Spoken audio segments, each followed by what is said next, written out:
12, 2023. This is our 9 a.m. work session. This is a special meeting, so things are going to be a little different. Our county attorney says we cannot do public comments and we cannot do other business, so that's part of the agenda. So I would like to stand for the pledge, please. Pledge allegiance to the flag of the United States of America and to the republic for which it stands, one nation, under God, indivisible, with liberty and justice for all.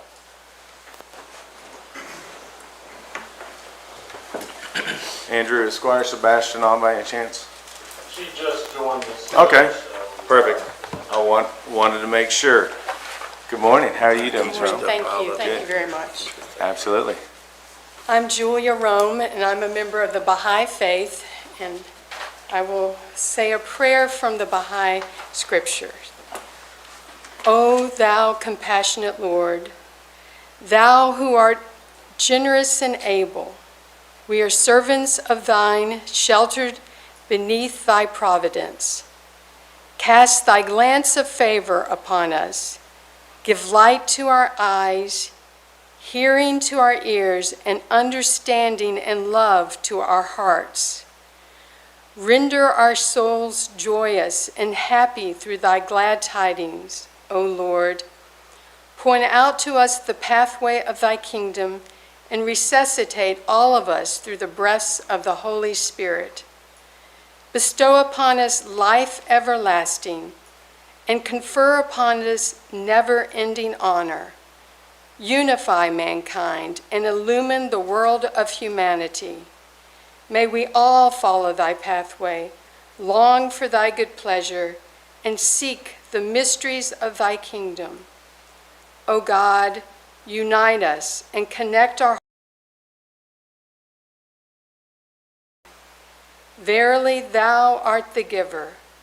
Thou art the kind one, and thou art the Almighty.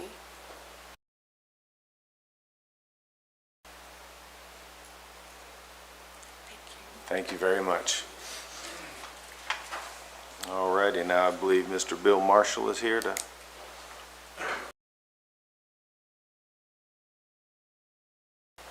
Good morning, Good Judge. morning. Good to see you again. Yeah, absolutely. Greetings to all the commissioners. My name is Bill Marshall. I am the chairman of Frankfurt Sister Cities. In case you didn't know, Frankfurt does have a sister city with a town in Japan called Shimamoto-cho. And we had a pretty robust exchange back and forth pre-COVID.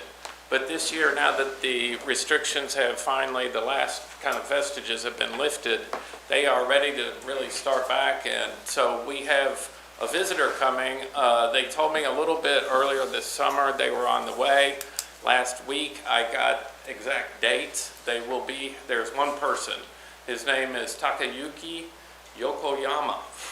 So he will be here next month, October 10th to the 19th. Now, we have, when we do the Sister City exchanges, we usually do homestay, and Judge Mueller, you and your great family were very kind last time to be one of those host families. The invitation is certainly open to you again. We are looking for folks. We had thought it was going to be October or December, but they chose October, and actually that worked out pretty good because I saw there's International Day on October 14th, I believe. Correct. So he will be here for that. So Okay. That's good timing. So I had met with the Franklin County, the Frankfurt City Commission as well. Sorry, I called you guys commissioners, magistrates. I keep them all straight. So it is a partnership between two cities and two mayors, but in our case, we made it very clear from the beginning, we are Frankfurt and Franklin County, both school systems, that's very important that they are both involved, and those sorts of things. So I wanted to make sure that everybody is aware of that, and I'll share some more stuff with, I believe her name's Kim, and to send around to you guys, and as more details become available. But we'll probably try and hit different events. We could hold maybe a reception for him We've done that before, so I just wanted to kind of, as soon as I knew, let you guys know, and I know you guys got a busy morning, it looks like, so I won't keep you. Are there any questions or anything? And I'll leave my contact info too, so you can feel free to reach out to me, but anybody? So is the gentleman coming, is he actually a mayor in his community? No, it's not the mayor. It's, they went through what they called a selection process to get a special envoy to kind of restart the relationship. So he's a teacher. And he's coming here. And like I said, he'll be here for, about 9 or 10 days. And then they also have invited us to reciprocate. And I know Mayor Wilkerson had expressed some interest in going there. That's certainly open to anybody in Franklin County, because we're really more county-wide than limited to city. So, kind of another thing to kind of keep in mind maybe for next year. So I've been there a couple times. It's beautiful. The people are great. You'll love it. It's the same kind of small town feel as Frankfort. So it's really an amazing opportunity if you're so inclined. All right, that sounds great. Does anybody have any questions? Bill, talk to us about the goal of the Sister City program. Sure. Thank you, Eric. I appreciate that. And Eric, I was very kind with the Oddfellows Market stuff we used to do. We used to have a booth and things. And that makes me think of, during that International Day, we've still got stuff left over that we used to do at the street fairs and stuff. So we can certainly have, a booth or display available That'd be great. there. And but so what we've done in the past is we've had some student exchange. Probably most notably, back in 2018 we took 16 kids who had just finished Second Street School. Superintendent Barber, when he was there, we worked together and we were able to get a grant to take some kids and a few members of some adults. And we went over there for a couple of weeks. And then when we came back, that's when we brought the two kids from Shimamoto, and they were here for a while. And then they went back following that. We initially had 3 folks, kind of members of their municipal leadership, come initially in 2016. And they were here for about a week.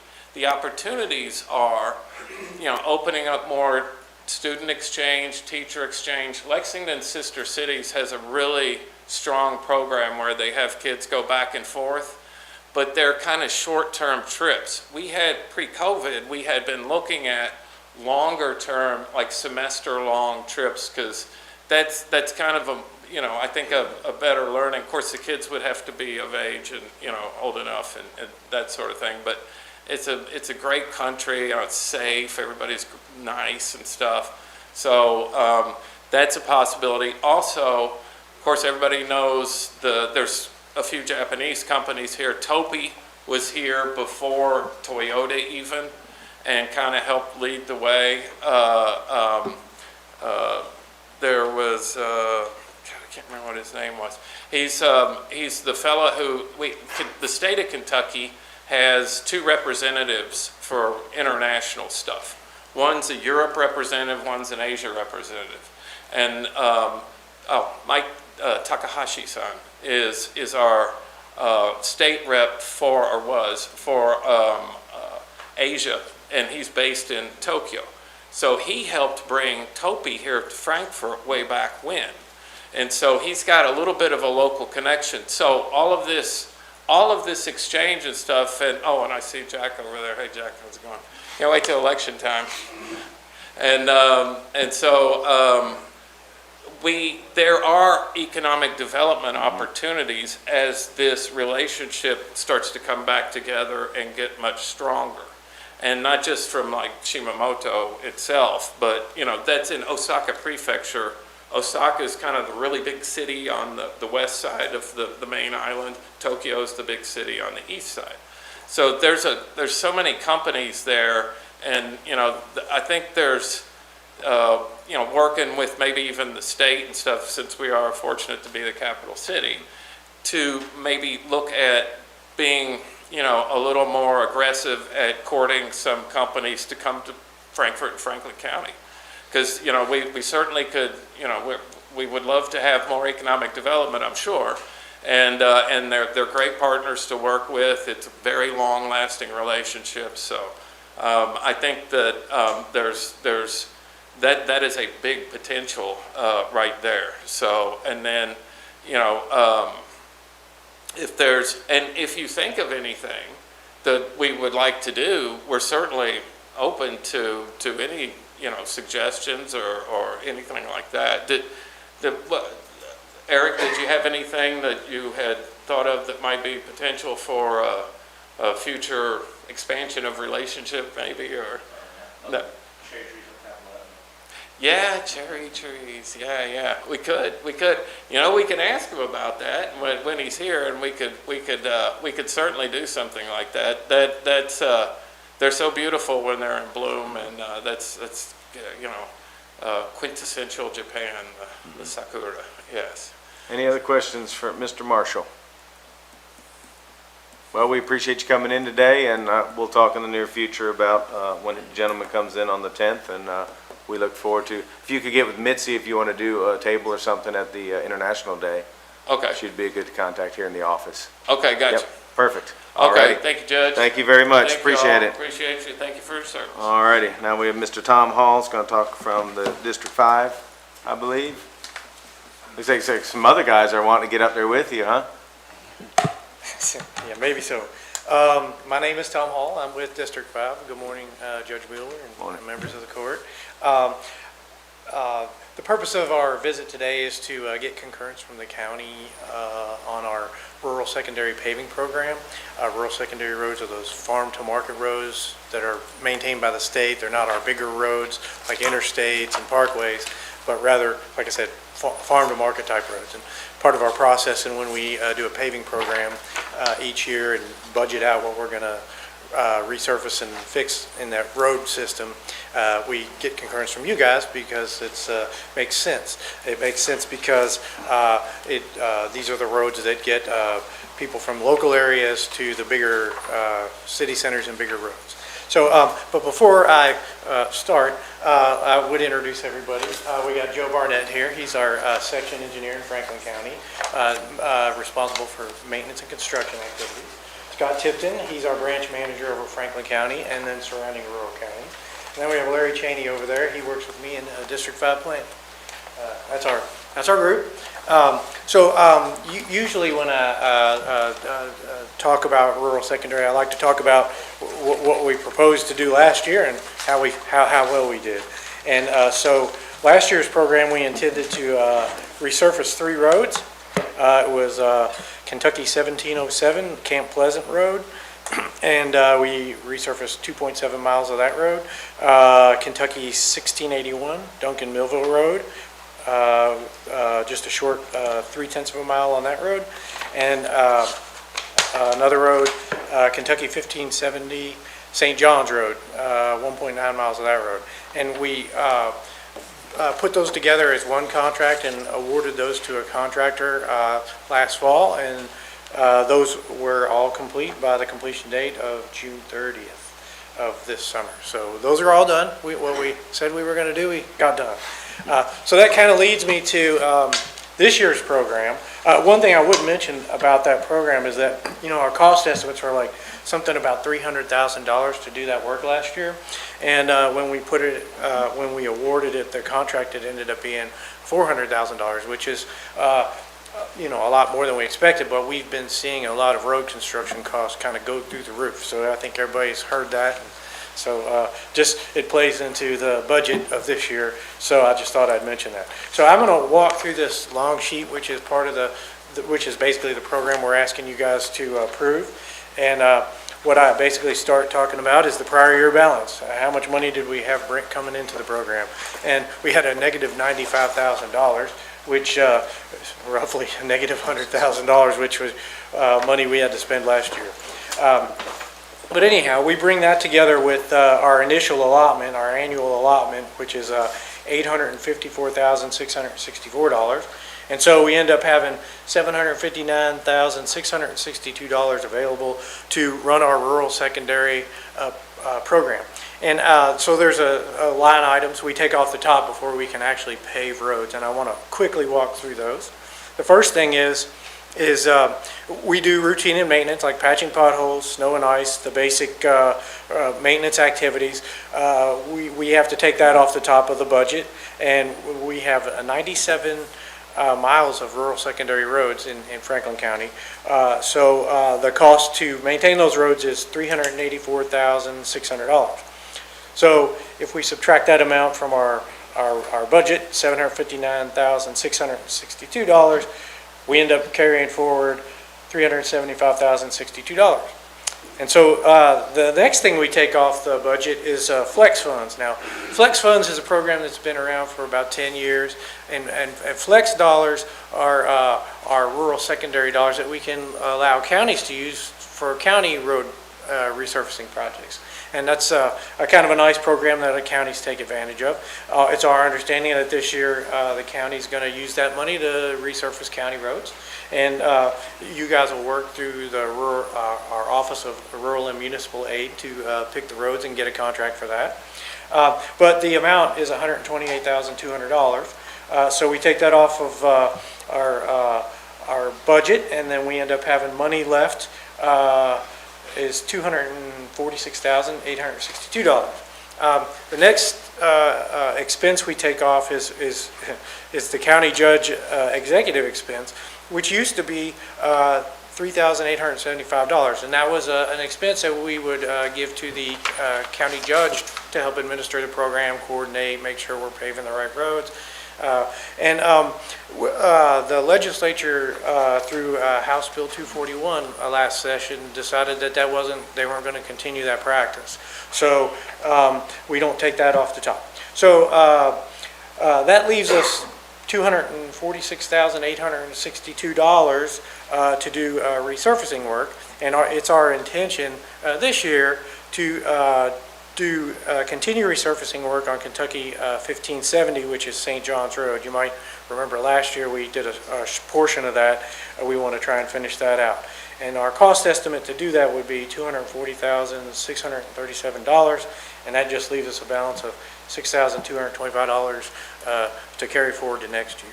So basically what we're looking for is, if you guys would agree, we would look for concurrence and finish resurfacing St. John's Road. And the way we get concurrence from the court is either through a resolution or through approved fiscal court minutes. And so that's basically my presentation. If you all have any questions, I'd be happy to take those. All right, thank you very much. What questions does the court have, Squire? Tracy, don't forget to turn your mic on, please. Thank you. My question involves past requests and so forth. I'd just like to see where we're at on those. Is that Okay. appropriate for him? Yeah. Over the years, I've inquired about Sullivan Lane, Peaks Mill Road, Indian Gap. Obviously, Camp Pleasant's getting fixed. If something's not done, we're going to lose one or two of them into the creek. Can you tell us where we are in regards to those state roads? I'll probably be leaning on our maintenance and construction folks. Okay. If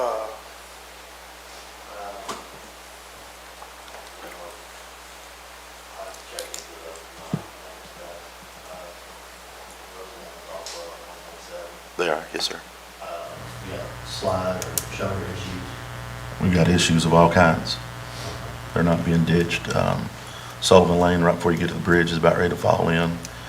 You go Peaks Mill Road where the canoe access point is falling in. There's numerous issues. So, and I know there's been letters written to the cabinet because the past judge and the current administration has written them.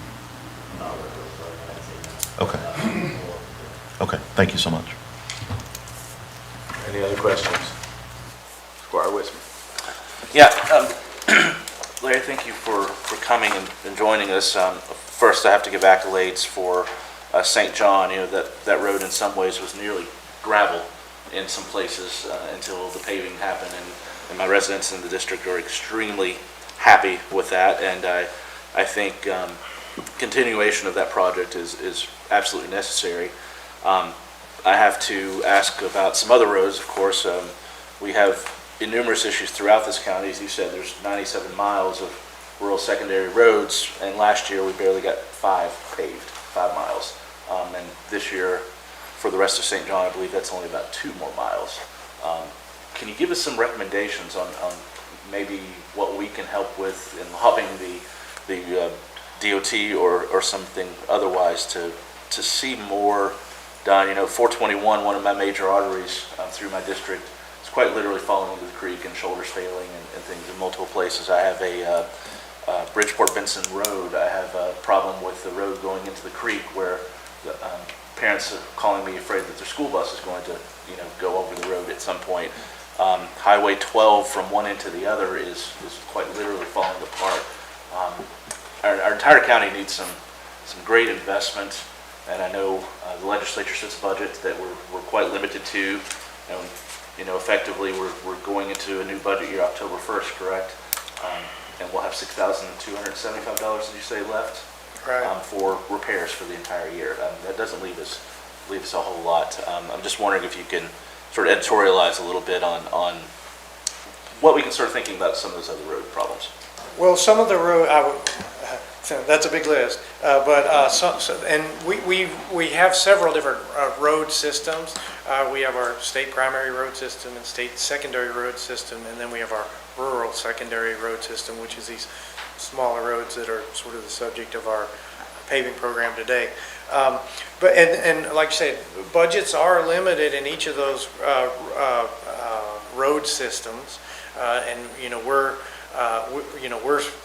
just the engineering folks, and we get a budget every year, and we listen to the county, and we also run the routes, and also have pavement teams that go out and run routes, and we have a pretty strong sense of what the worst roads are. But like you said, there's just never enough money to go around. I think probably the best approach is to let our folks like Joe and Scott know exactly where your concerns are and document that. But our budgets are limited, so we're going to look at each county and we're going to say this is the worst road, and it's usually based on some pretty solid engineering data. But again, there's not enough money.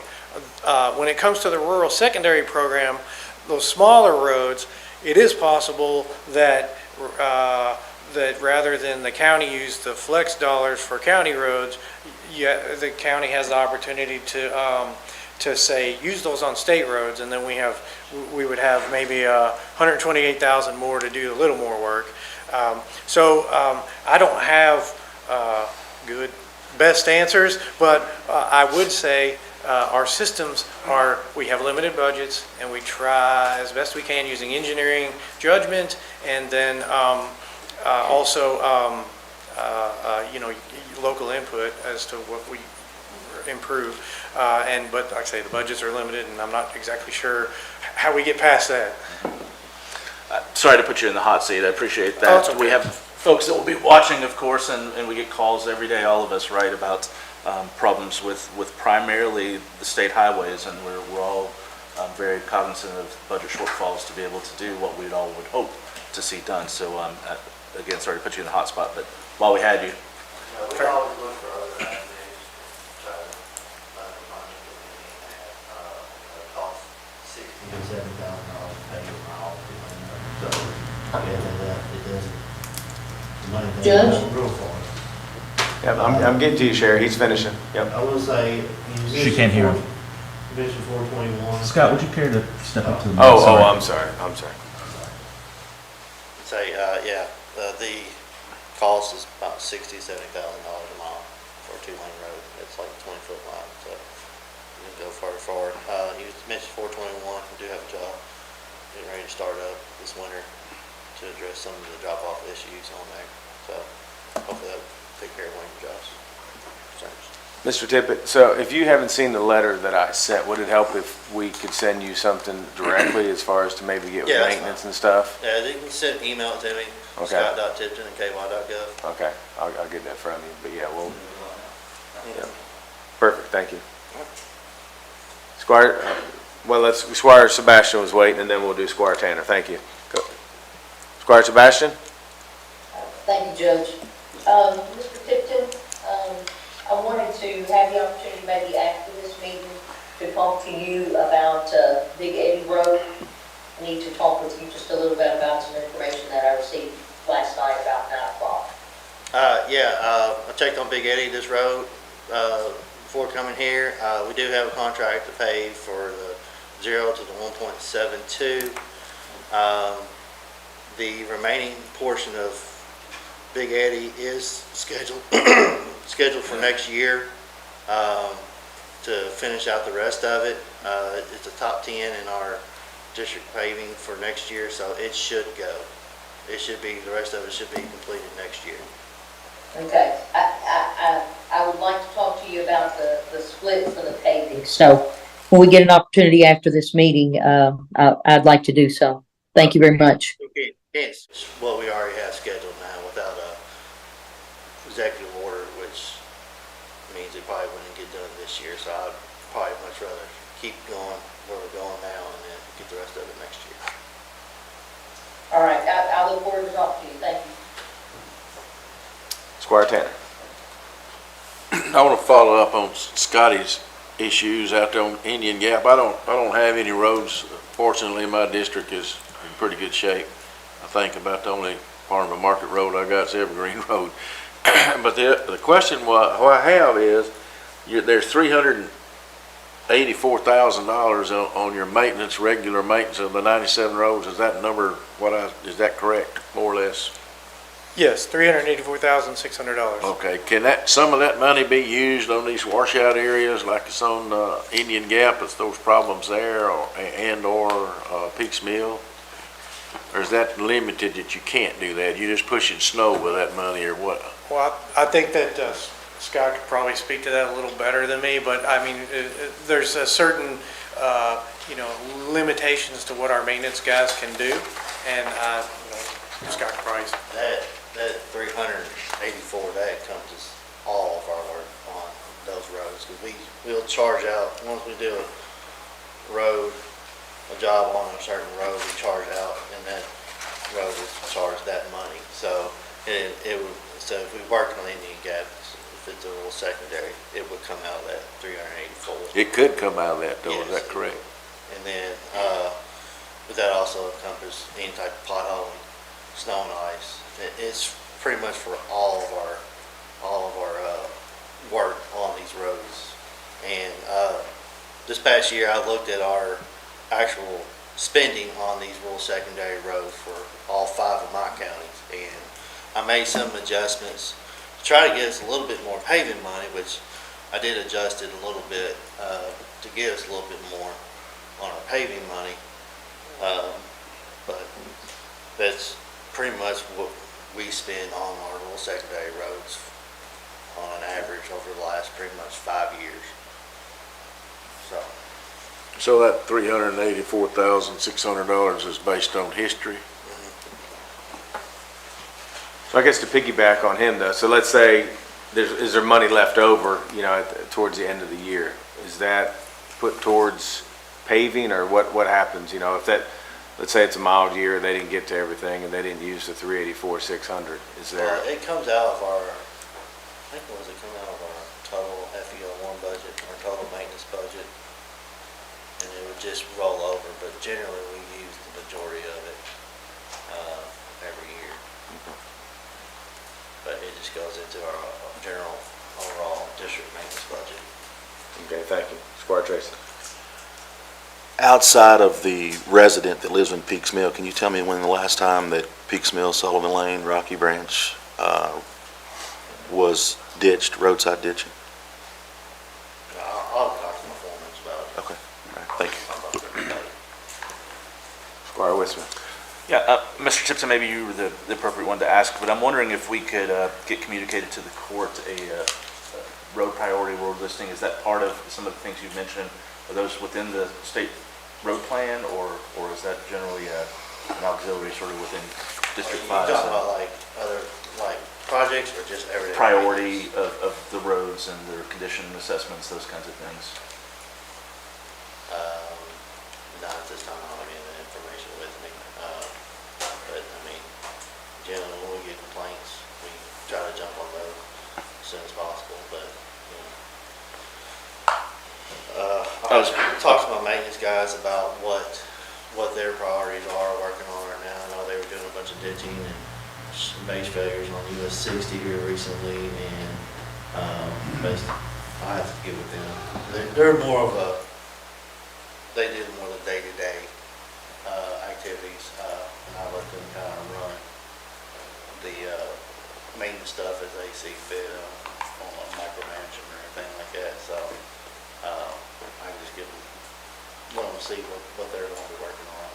If y'all have an issue, just let me know, and we can make it a priority. No problem.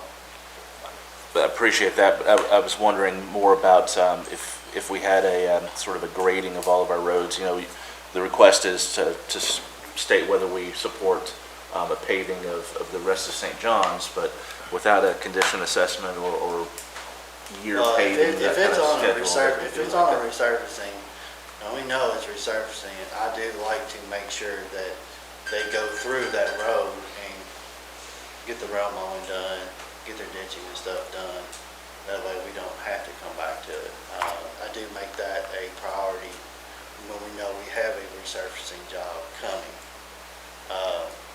for them to go through there and getting any pipe that needs to be replaced, or any shoulder failures or anything like that, just get the road ready for paving. So, I do like to have them make that a priority when we know a road is getting paved. Okay, thank you. Any other questions for these gentlemen? We appreciate y'all coming in today, and then we'll maybe follow up with another letter as far as some of the magistrate's concerns. We do need to reach out to you. We do have a new county foreman. I was going to bring him by. Okay. To meet you all and stuff like Okay. that. So, That sounds good. All right, we thank you. Tom, thank you very much.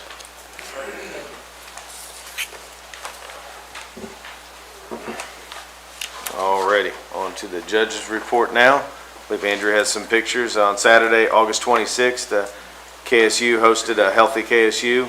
It's a 3K run walk and a health fair, trying to bring awareness to, things that African Americans are dealing with the health problems. Just a couple pictures there. And then I also attended the First Corinthian Baptist Church 147th birthday celebration on the 27th from Reverend Whitlock. It was a really nice celebration. Thought Catholics went long, but it was 2.5 hours, but they really they had fun, so it was a great celebration. We had a solid waste committee meeting on Monday, August 28th to introduce our new solid waste coordinator and discuss some education initiatives that we're going to be working on.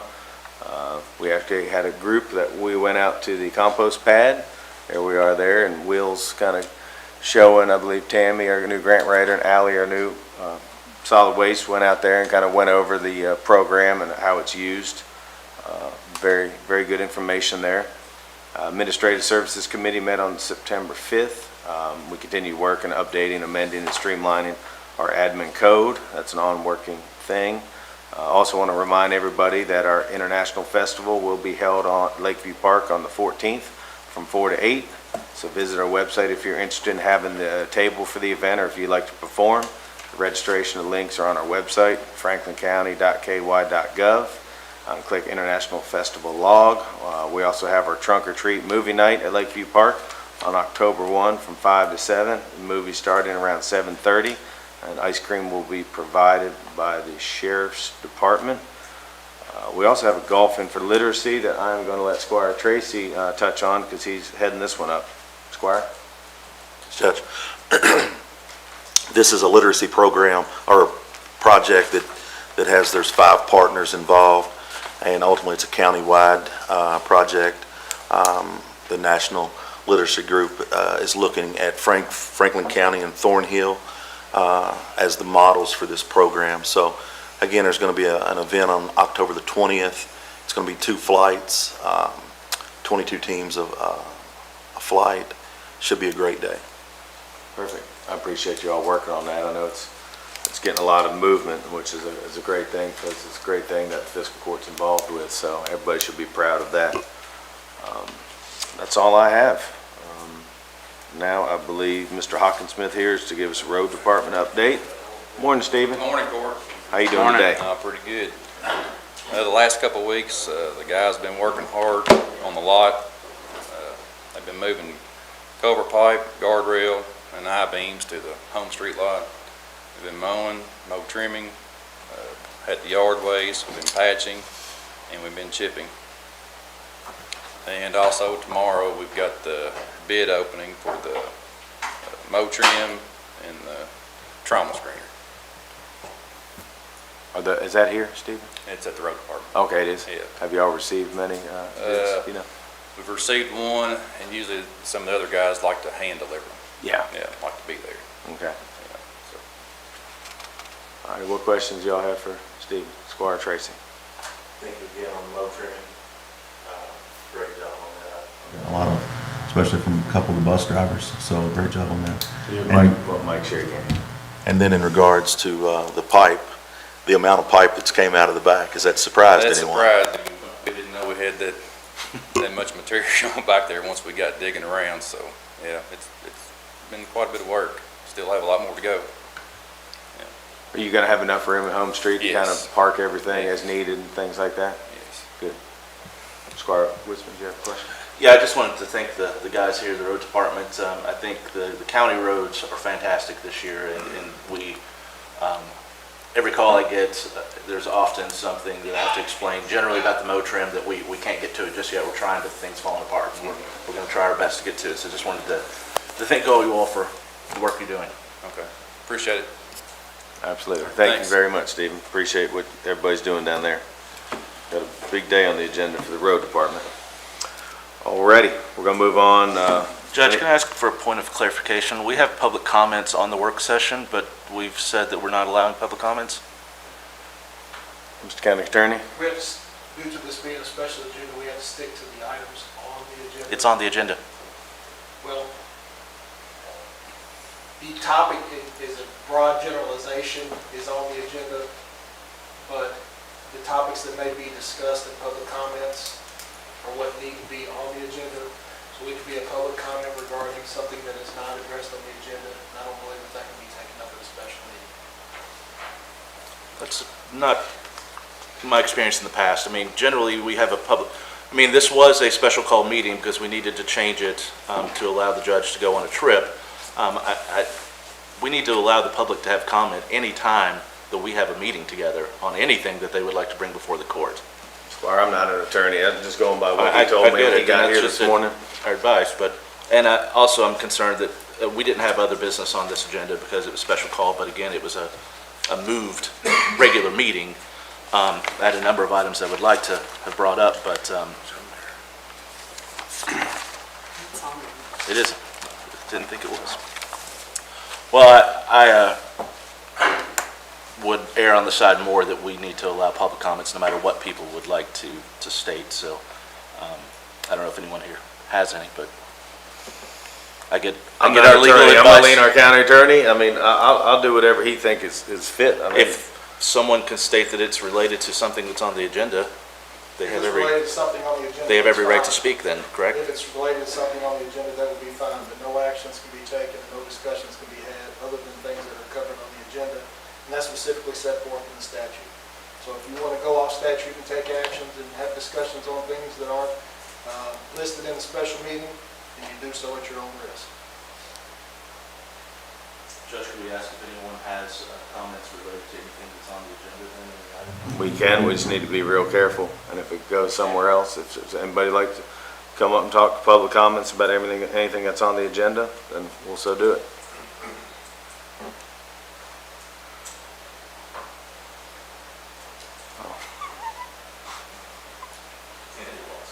Yeah, I was like, okay, maybe our coroner has something to say. Sorry, cut me off guard. He's looking through the window. Good morning. Good morning, how are you? Doing well. How are you doing? Doing fine. Everything okay? Yeah, Okay. just checking in. Okay. Alrighty, well, we're gonna keep moving then. Glad you could join us. Yes, sir. Alrighty, Is there anyone? I asked. I Is didn't there see- anyone? Yes, good comment. Just want to make sure. Okay. Always decide on giving their. Well, and that was my intention, but then when the county attorney told me before I came up here this morning, I mean, it's what he does. I'm not a lawyer. He's here to keep us out of trouble, so, no, I'm with you. I always want to hear what anybody has to say, but, and I don't agree just because we had to move dates because I have to go to DC, that this is really a special meeting, but I guess we gotta follow the law. I mean, there's nothing I can do about that, so. It's all good. Alrighty, we're gonna head on to the, is there any questions about our minutes from our August 24th meeting? From the public hearing, I guess we'll start with that one. I believe nobody showed up from the public. The next agenda item is a regular meeting on August 24th, 2023. Anything from minutes?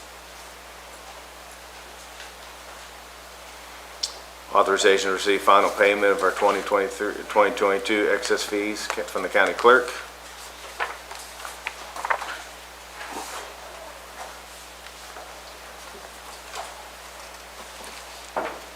Alrighty, and then I believe, Jack, you know, I know Chris is out of town. Chris is on Zoom. Chris is on Zoom. Yeah. Sheriff Choir, you with us? I'm here, can you hear me? Yeah, we can. Thank you for being with us. I know you're away at training this week, so I didn't know you were going to be on, so thank you for that. So would you like to, the agenda item we are on is about the 2024 Toyota Camry to be purchased from the State Master Agreement? Yes, that's actually in the budget with $150,000 for our car, so we're just asking if we can buy that car for one of the school resource deputies. Okay, any questions for the sheriff on that purchase? Okay, next, Sheriff, we're going to talk about the surplus of firearm at the jail. Yes, I'm not sure if Laura or Ron is on here, but I can do it if they're not. I know that's for the retired jailer. I That's believe okay. that's- Laura's here, Sheriff, so please go to the podium so Squire Sebastian can hear you and anybody else listening. Good morning, Laura. Hello. So here we have the surplus for Jailer Bonus weapons. They're reimbursed, they're paid by the FOP so that he can keep them. And then attached, we also had the appraisal on the weapons. Laura, can I ask a question? Typically, isn't it only one of the firearms that is retired? Is it? It's typically two. Okay, it is, okay, thank you. Any questions for Laura on this? Squire West? Yeah, I was just wondering what, a new replacement cost would be for these. And if we surplus these and have to buy and replace them brand new, do we have a general estimate of beyond the appraisal of the? I don't believe we do because we didn't request anything as far as like a new quote on what these would be, just the appraisal of what they are in their current condition. Sheriff, do you know what a new .40 caliber Glock goes for these days? A brand new one on our pricing's around $500. Thank you. Squire Tracy? Just to follow up on your question, Judge, I don't recall doing for two service weapons. So, Sheriff, is it, when someone retires from your agency, do you all normally purchase both? Of course, I'm new into the jail business, so I don't know how they've done it, but since I've been here, we've only gave them the one that they carry on their gun belt, their Glock pistol. Their primary weapon? Okay, thank you. For deputy. If I can say, I know that when Jailer Rogers retired, it was two weapons as well.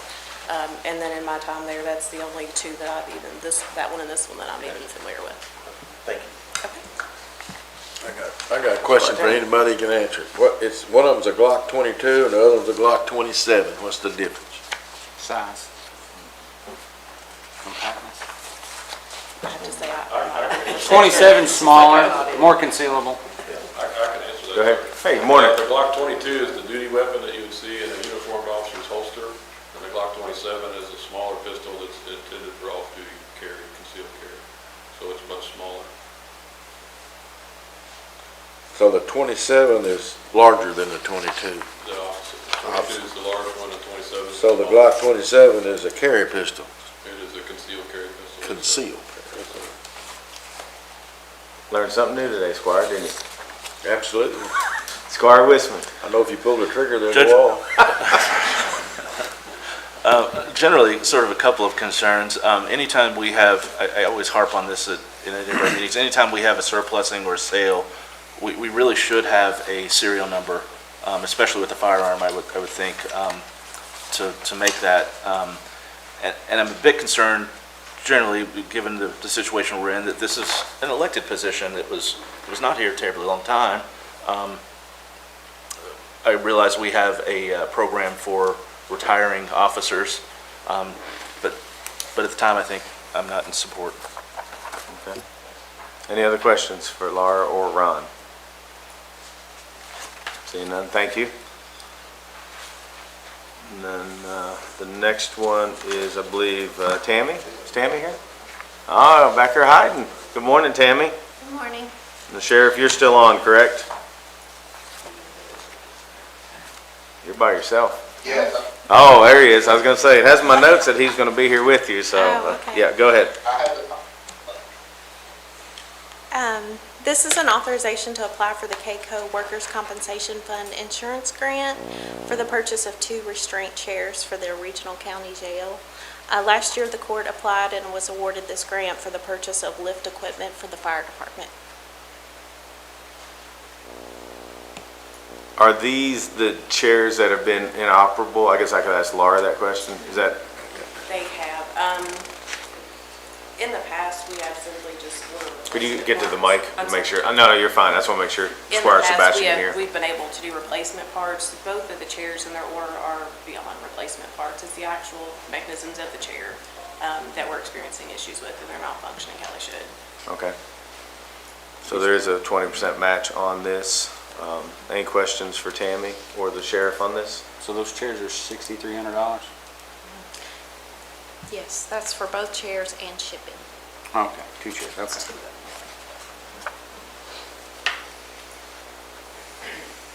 Judge Sherry has a question. Oh, I'm sorry. Squire Sebastian. I was zoning off there for a minute. Thank you, Judge. Can someone speak to there being sufficient money in the appropriate line item for the match? Or are we gonna have to do a budget transfer or move funds to ensure that the match is there? It's a great question. Since this is a non-budgeted item, it was certainly not discussed, the need for this during the budget discussions. Okay. Laura, would you or Ron maybe know that? Because Yeah, so the line that this would typically come out of would be specialty equipment, and we would be okay to use the 20% match from there. okay. Perfect. Thank you. Right, thank you. Thank you for that question, Squire Sebastian. Any other questions? Squire Wisman. Mr. West, could you just speak maybe a little bit more generally to educate me what this grant program, what kind of expenses are eligible, equipment in the future, fire departments used in the past, just so we have a better idea of when this comes up, what priority could be eligible?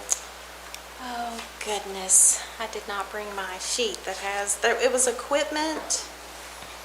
There were like 3 things that we could apply for. I'll come get with you. Trying to rack my brain. I'm That's okay. sorry. Thank you. I should have brought that. Any other questions? Seeing none, we're going to keep moving. Thank you. Sheriff, thank you for being on. Good luck at your training this week. Alrighty. Does anybody have any questions about the Peaksville Water District's audit report for December 31, 2022 and for 21?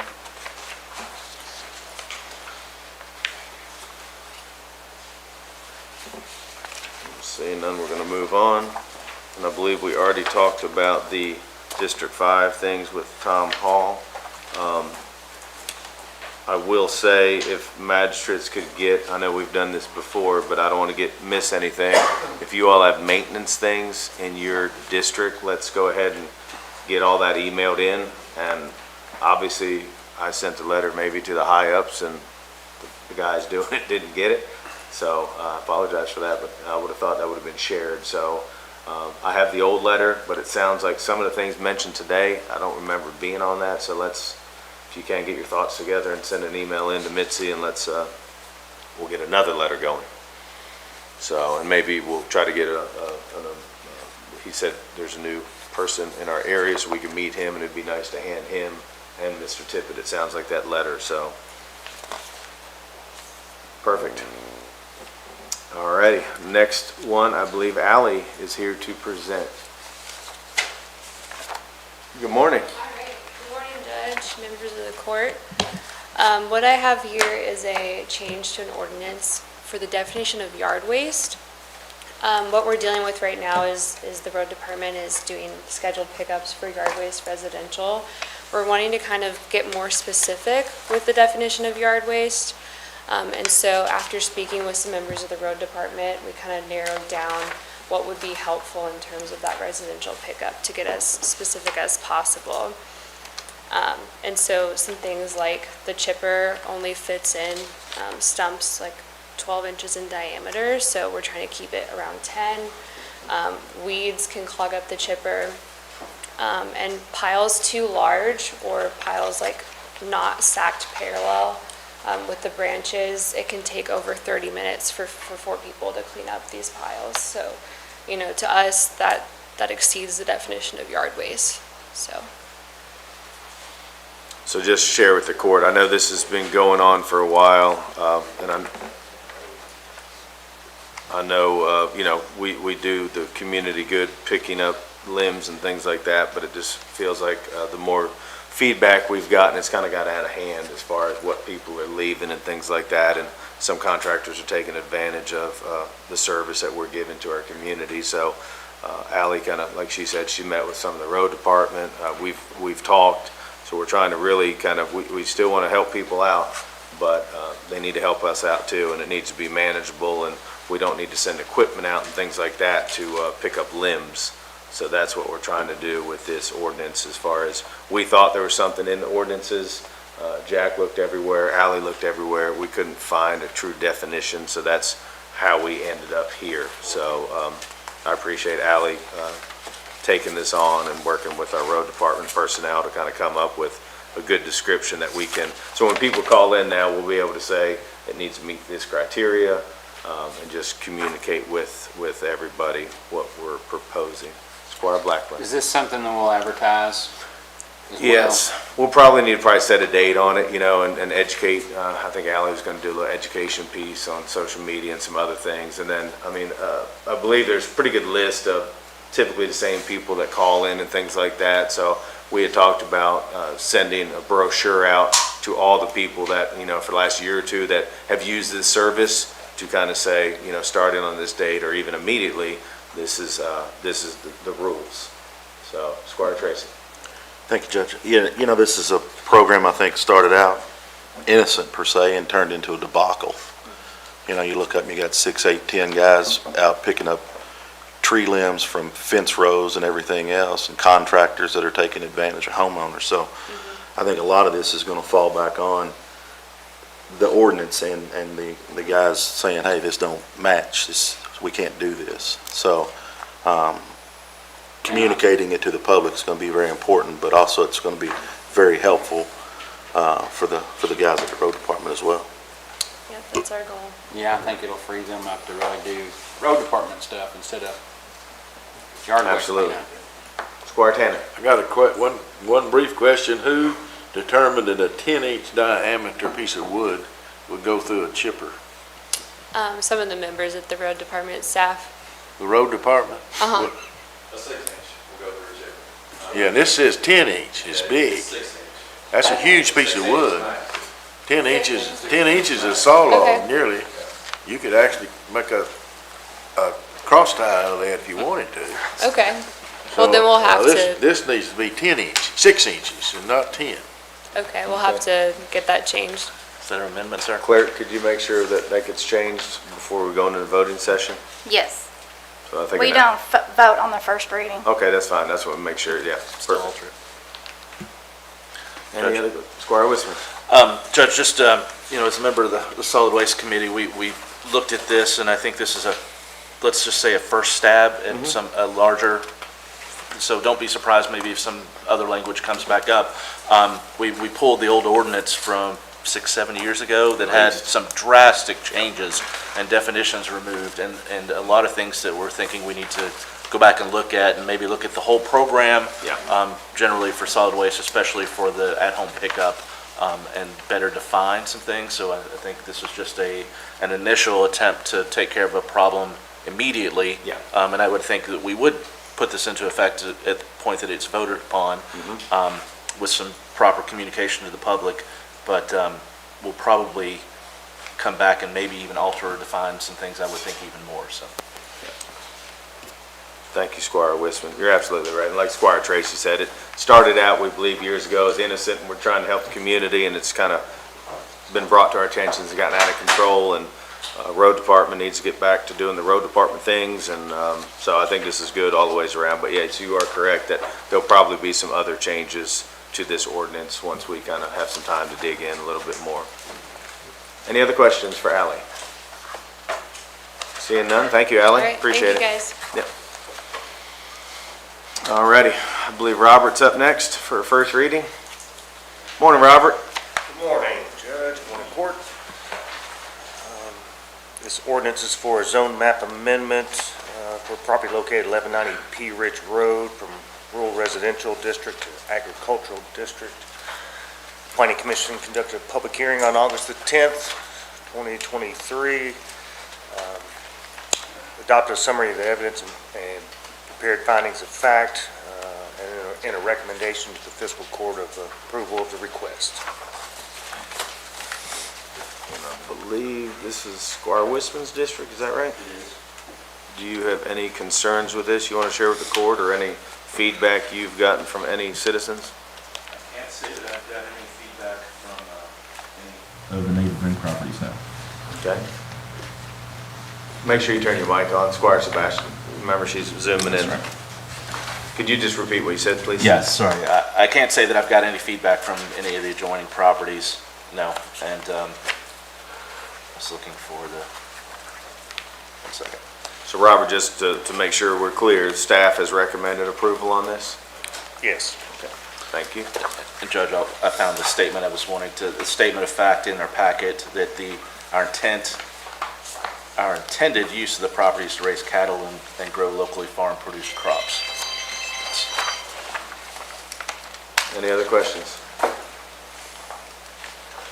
Seeing none, thank you, Robert. Thank you. All righty. Amy's up next. Good morning, Amy. So this is our first amendment to our budget. This is the first reading, and it will increase the budget by $895,852, making our new budget $52,163,271. If we exclude the capital expenses and the federal projects, it increases that budget by $459,398. With that budget excluding capital expenses and federal projects to $32,158,907.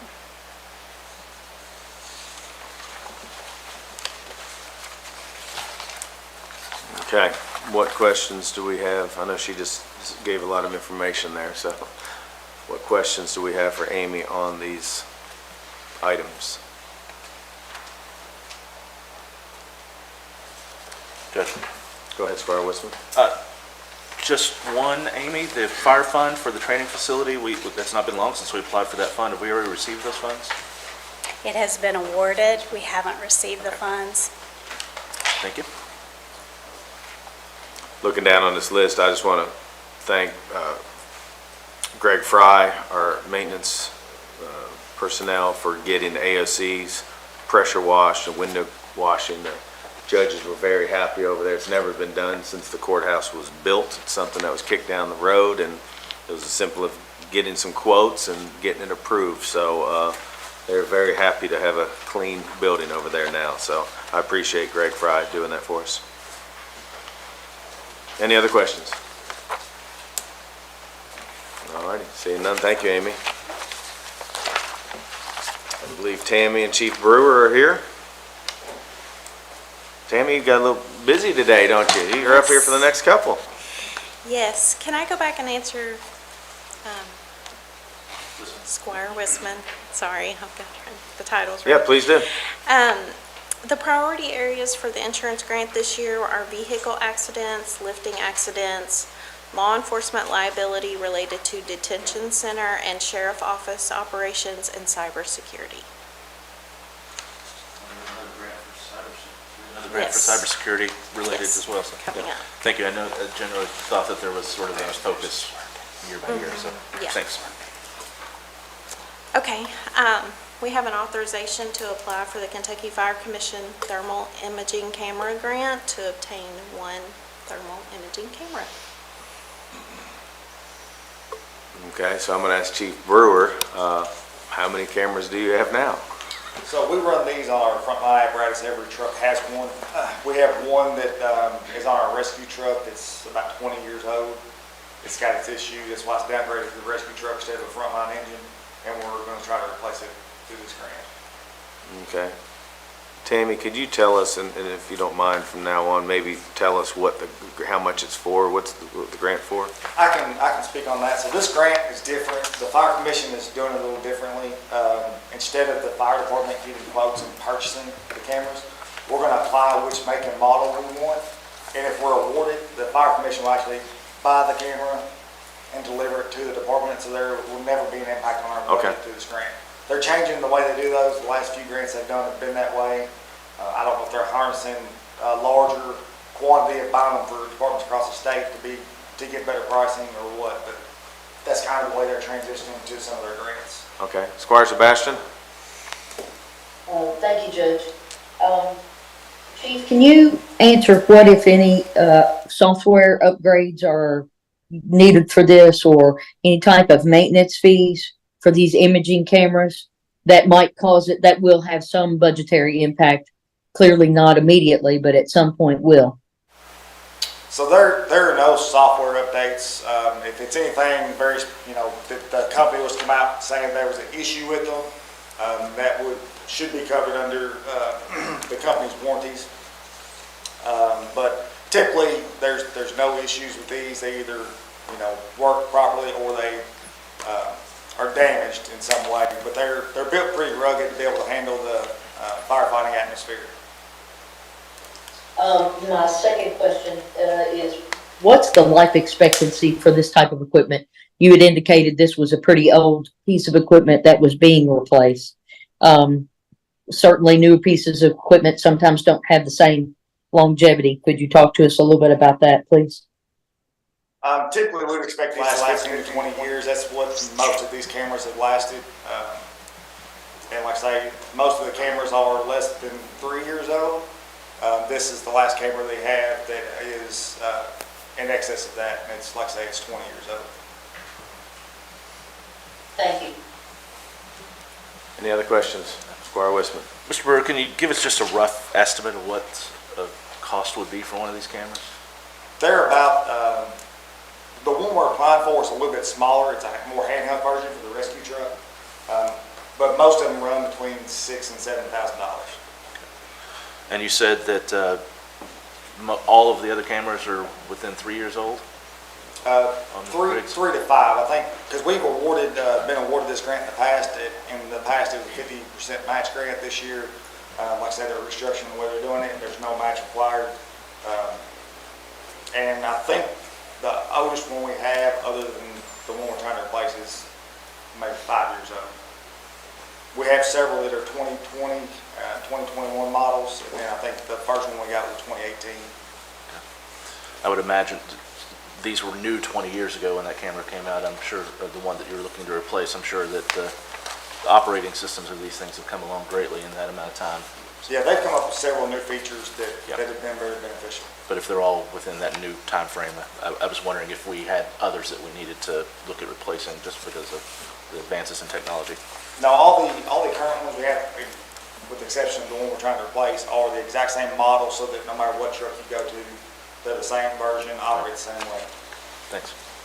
Any other questions on this item? Seeing none, we'll move to the next one. This is an authorization to apply for the Kentucky Fire Commission Personal Protective Equipment Grant to obtain structural firefighting protective equipment.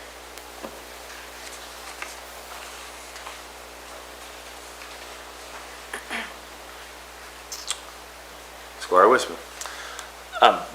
Mr. Brewer, can you just speak again to generally a rough estimate of the amount that you're looking to replace? You've came to us and talked about the need and desire to replace some of this equipment several times, but hopefully we're awarded this and can start doing that. Yes, so we have some budgetary funding for personal protective equipment, which our PPE carries a 10-year service life. And they're doing this grant similar, so they have a level of priority. Obviously, they're going to start with departments that, there may be some smaller volunteer type departments that have firefighters that may not have gear, and then we're going to be lower on the priority list. But we do have some gear that's in the 5 to 10 year range. So as far as structural firefighting gear, we have about 38 sets that are more, between 5 and 10 years old. There's no. Squire Sebastian's had her hand up. If you don't mind, then Squire Tanner. Yep. Sherry? Thank you, Judge. Chief, is any of this fitted to a person's body size, or is it universal? And as a firefighter rotates off and get a new firefighter, and they can just assume this equipment? So we actually have the guys measured for the gear so that it fits them properly. However, you know, if we do have someone move on, typically we can find gear that is of the right size for a new person most of the time. So if we have, say we have someone who left to go to another department, we maintain that gear, and then the next person's hired in. If they can fit that gear to make sure they're going to get through the process and going to be a contributing member of the department and pass their probationary status, we would get through all that before we would ever look at measuring them for gear. However, we always try to make sure that if we have someone who matches the same size, that we continue that gear on with that person for the rest of that service life of that gear. Okay, thank you. That's what I thought. Thank you very much. Any other questions? Yes, My question is simple. Does this require any match at all? No, this is on the same premise. So what they're going to do, if we were awarded any funding for this, they basically just give us a voucher. We go to the vendor that we select, say the Fire Commission has awarded us this much money for gear. We get the gear measured, fit, purchased, and then the Fire Commission would pay the vendor. So there's no match at all for this grant. Any other questions for Tammy or the chief? Seeing none, thank you, Chief. Appreciate everything you're doing. And Tammy, let's go to the next one. I'm not going to thank you yet because you still have 3 or 4 more to go, I think.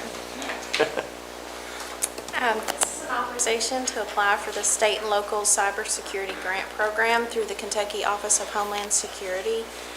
Under this grant, there are 4 objectives with funding priority given to objectives 1 and 2.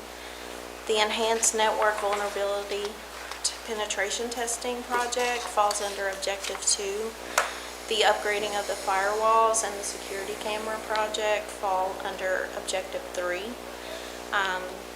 We were waiting on final quotes to determine the exact match amount, so those have come in now, and so our match will be $8,306.28.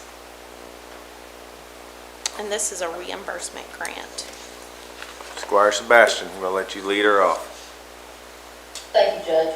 Just wanted to ask if there were additional costs that may be borne out at a later time through like additional servers that are needed for data storage or any type of software upgrades that are built in at a certain period, any type of maintenance agreements that we might have on these that will come at a later date that we're not aware of at this time, or additional wiring for our telecommunication closets and that type of thing, just to kind of truly get the cost figure for this equipment.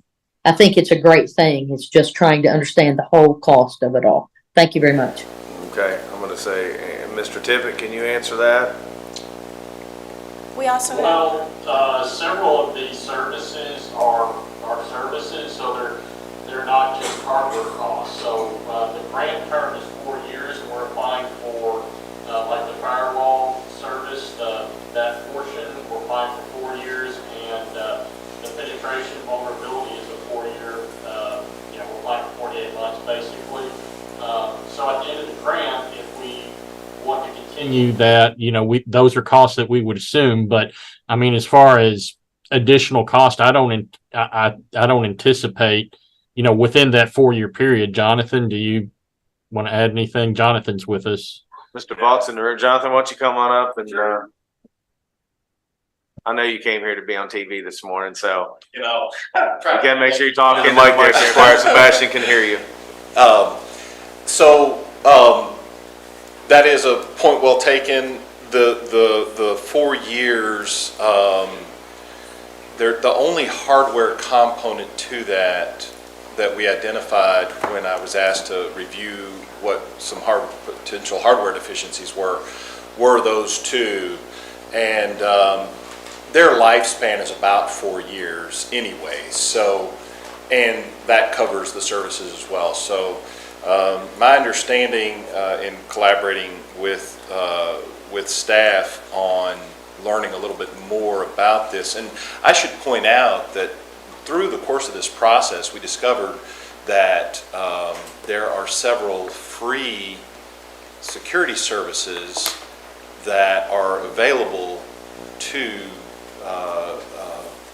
local and county governments that, working with Andrew, I went ahead and signed up for, and some of them actually have already been implemented within the last week. So that was kind of, I'll have a report on that to him soon. But by and large, just to kind of answer your question on on that, that's basically, we're looking at this from a 4-year standpoint. Squire Wisman. Can you speak a little to the scope of the current services? I think Squire Sebastian brings up a good point. We've been discussing a lot of transition to digital forms of operation here, online payment processing for planning and zoning, for instance. That I'm concerned that we're moving much more to a digital platform where we were not at all prior.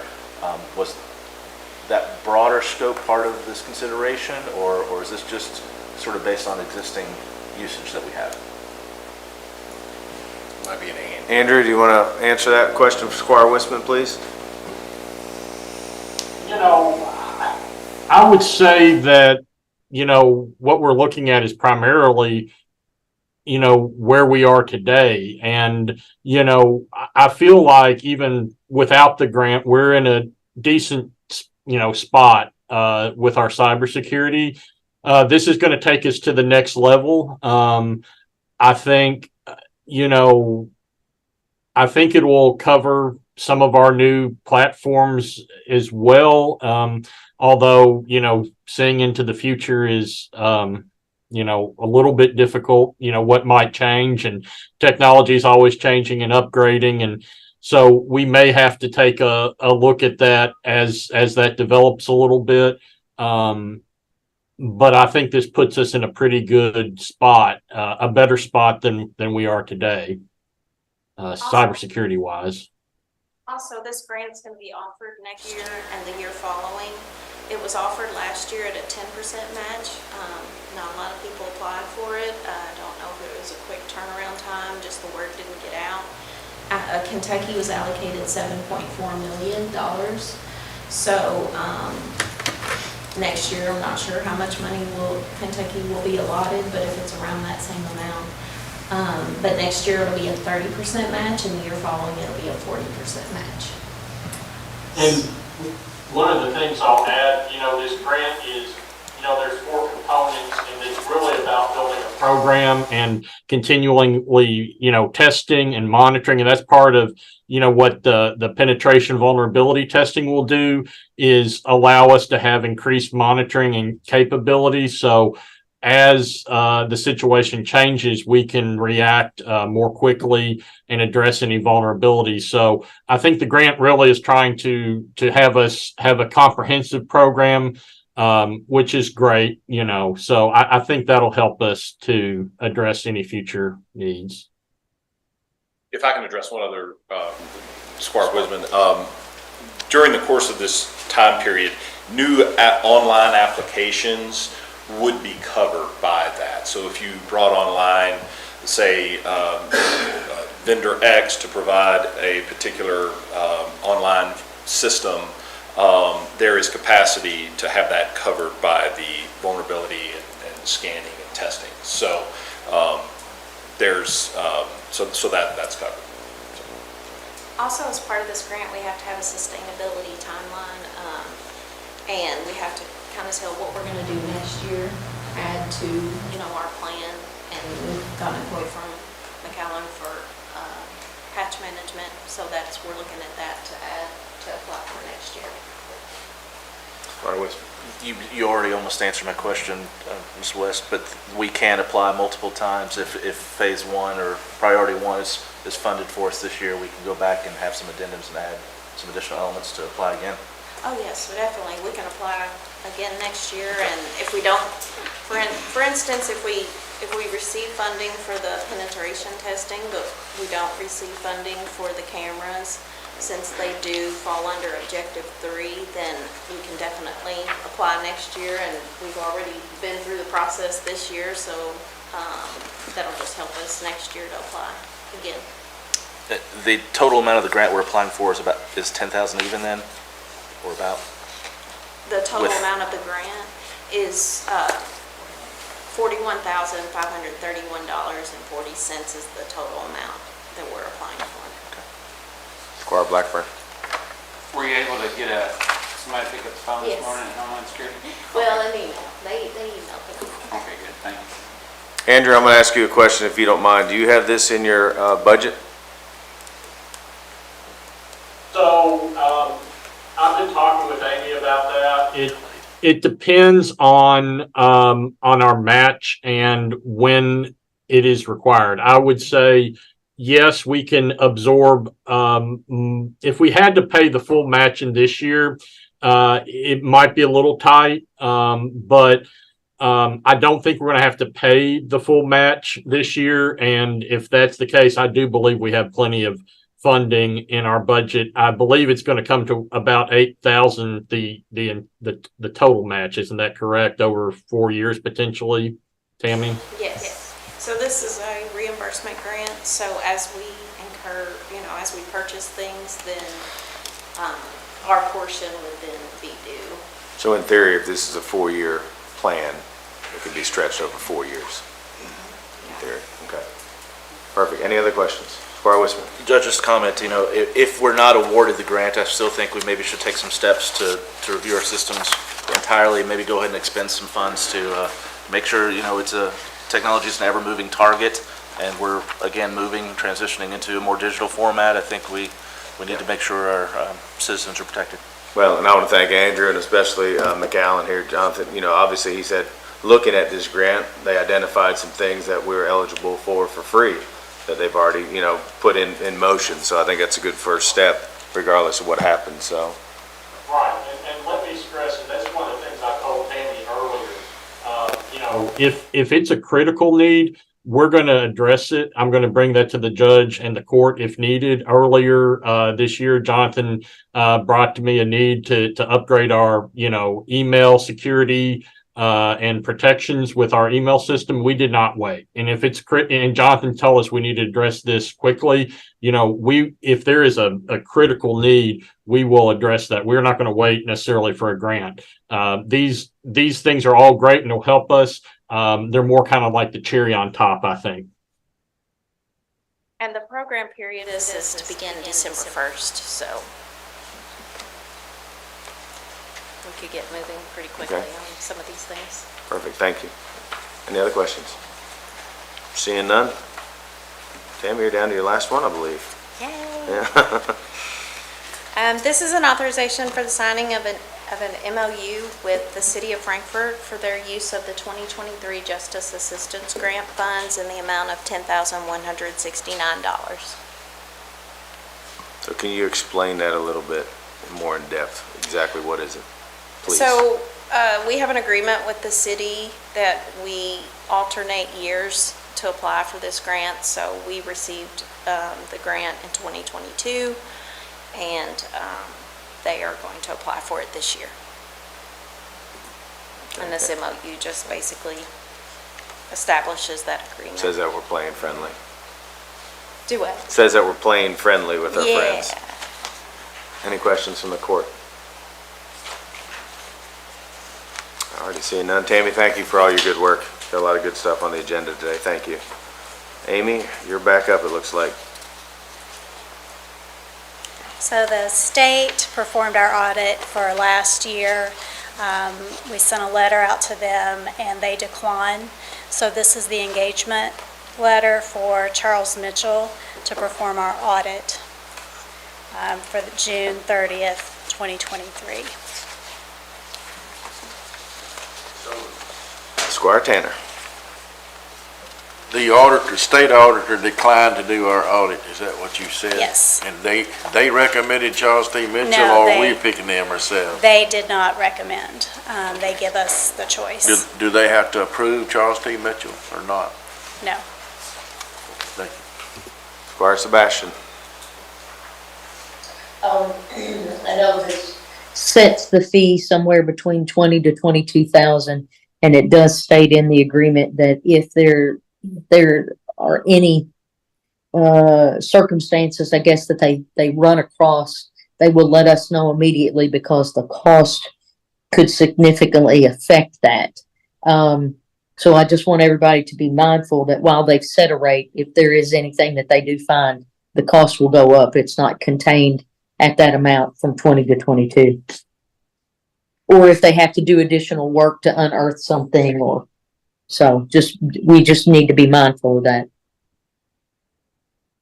Thank you, Squire Sebastian. Amy, I'm gonna ask you a question just so everybody understands. So is it typical that the state declines doing the audit? I mean, is this normal practice? They're on a cycle of about every 4 years. Okay, And so every year we ask them, right. are we on your schedule to do that? So is this money in the budget to pay for the audit? Do we have it Yes. budgeted? Okay. Thank you. Any other questions? Squire Wisby. Whoever can speak to it, I mean, we have an existing relationship with Charles T. Mitchell, but I'm wondering, and that's fine to move forward, I'm wondering if, when was the last time we were to look at all their alternatives? It's not necessarily a required bid type of situation, right? But Amy, can you Right. elaborate on that? For professional services, we are not required to bid. Just in my research, it looks like the last year we did a bid was 2019. Okay. Just for my information, thank you. No, I think that's very good. I think we're trying to do that across the board. So maybe next year that's something we look at, knowing that it's going to be coming. If the state declines it again, then maybe we put it out for bid just to be fair. It is my recommendation to use a firm that's familiar with us. It saves time and money when they've done your audits before. Okay, it's a good point. Any other questions for Amy on this? Thank you. Let's move on to Treasurer's report, please. So the last page of your treasurer's report has the summary of receipts, expenses, and your total fund balances for the 2 months ended August 31st. We do have a fund balance total $30,172,567. Just keep in mind that does include the $10 million bond proceeds. All right, any questions for Amy on the Treasurer's report? Squire Sebastian. Thank you, Judge. Madam Treasurer, I do have a question about 01-5005-321, which is office space rental at the Judicial Center. So far, 50% has been expensed and expended. Do they bill us quarterly for that? And I guess, are they a quarter ahead? Because the quarter wouldn't end until the end of September. Do you know? We do pay quarterly and they do bill ahead, is that correct? Yes. Okay. Well, it appeared that way, but I wasn't sure. The other question I have is fire under 17. So it's 5120446 under protective clothing. There's 19,000 encumbered, for clothing. Is there, out of the budgeted amount, which is 24. So is there a reason, that the bulk of that 80-something%, 80 to 90% is encumbered? The Chief Brewer's gonna answer that. Yes, I can speak on that. So every year we order so many sets of gear to maintain that 10-year rotation. And due to lead times, we've already placed the order. Actually just did it the last few weeks to get that gear rolling. So that gear should be in 3 to 4 months. We just will make sure we get it in this fiscal year. Thank you. Thank you, Chief. Any other questions for Amy on this? Squire Wisman? Amy, jail fund, there is a line item for training incentive for the jailer that's 99.86% expended at this point. Do you know if that training was for previous year, or was that the current fiscal year for the payout for the previous jailer? It's the previous year, and that comes from DLG. Once he's met the required hours, then they keep track of that. They send us a notice, and we run it through the payroll. Thank you. Any other questions? Amy, thank you. Alrighty, payment of claims. Does anybody have any questions for Kim on payment of claims? Squire Sebastian.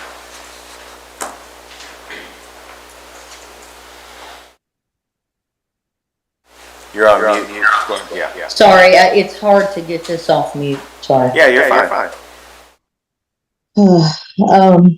On page 4, in the 01 section, I tell you what, let's start at page 3. I apologize. 01-5212-348. There is a group called Georgetown Football Club. Are they actually in Franklin County that is going to, be paid for picking up litter here? And is there a requirement that groups have to be from Franklin County to receive the benefit of picking up in Franklin County? And if not, I'm sorry. Squire Tracy would like to answer that one. Sure. It's GFC Frankfurt. The reason they operate under the GFC umbrella is for insurance purposes, and they allow them to use their facilities. But it's GFC Frankfurt. It's a group of kids. It's a group of coaches and kids that are all from Frankfurt. All right, so it is Frankfurt. Yes, ma'am. Okay.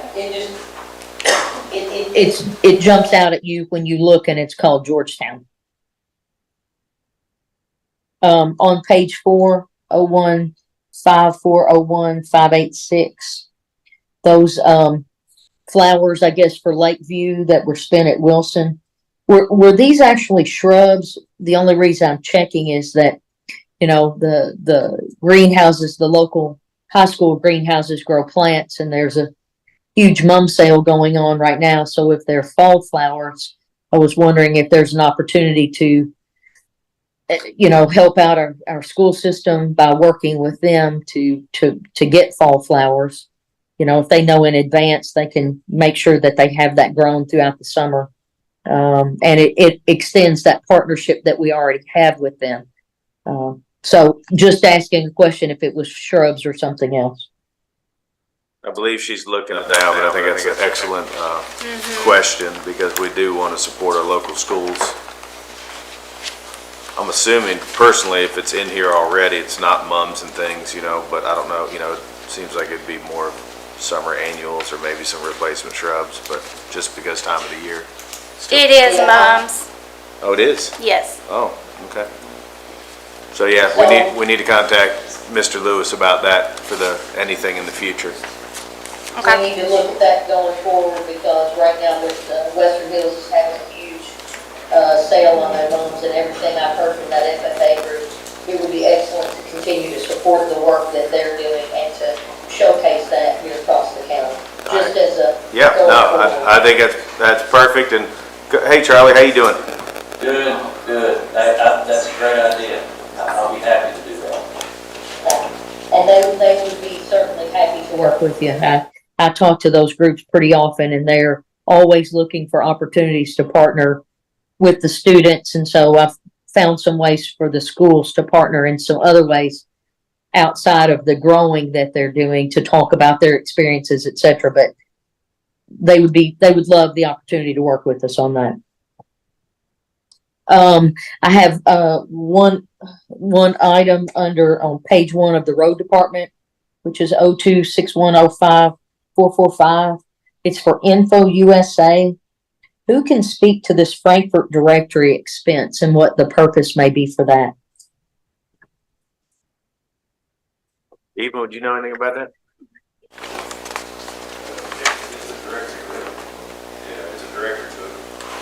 It's a directory book? Okay. Hey, John, I didn't see you back there. How you doing? Is that something we do every year? Yeah. Okay. Everybody's shaking their head, Sherry. That's something they do every year. Now Robert's shaking his head. Everybody's shaking their heads. Oh, Robert's gonna.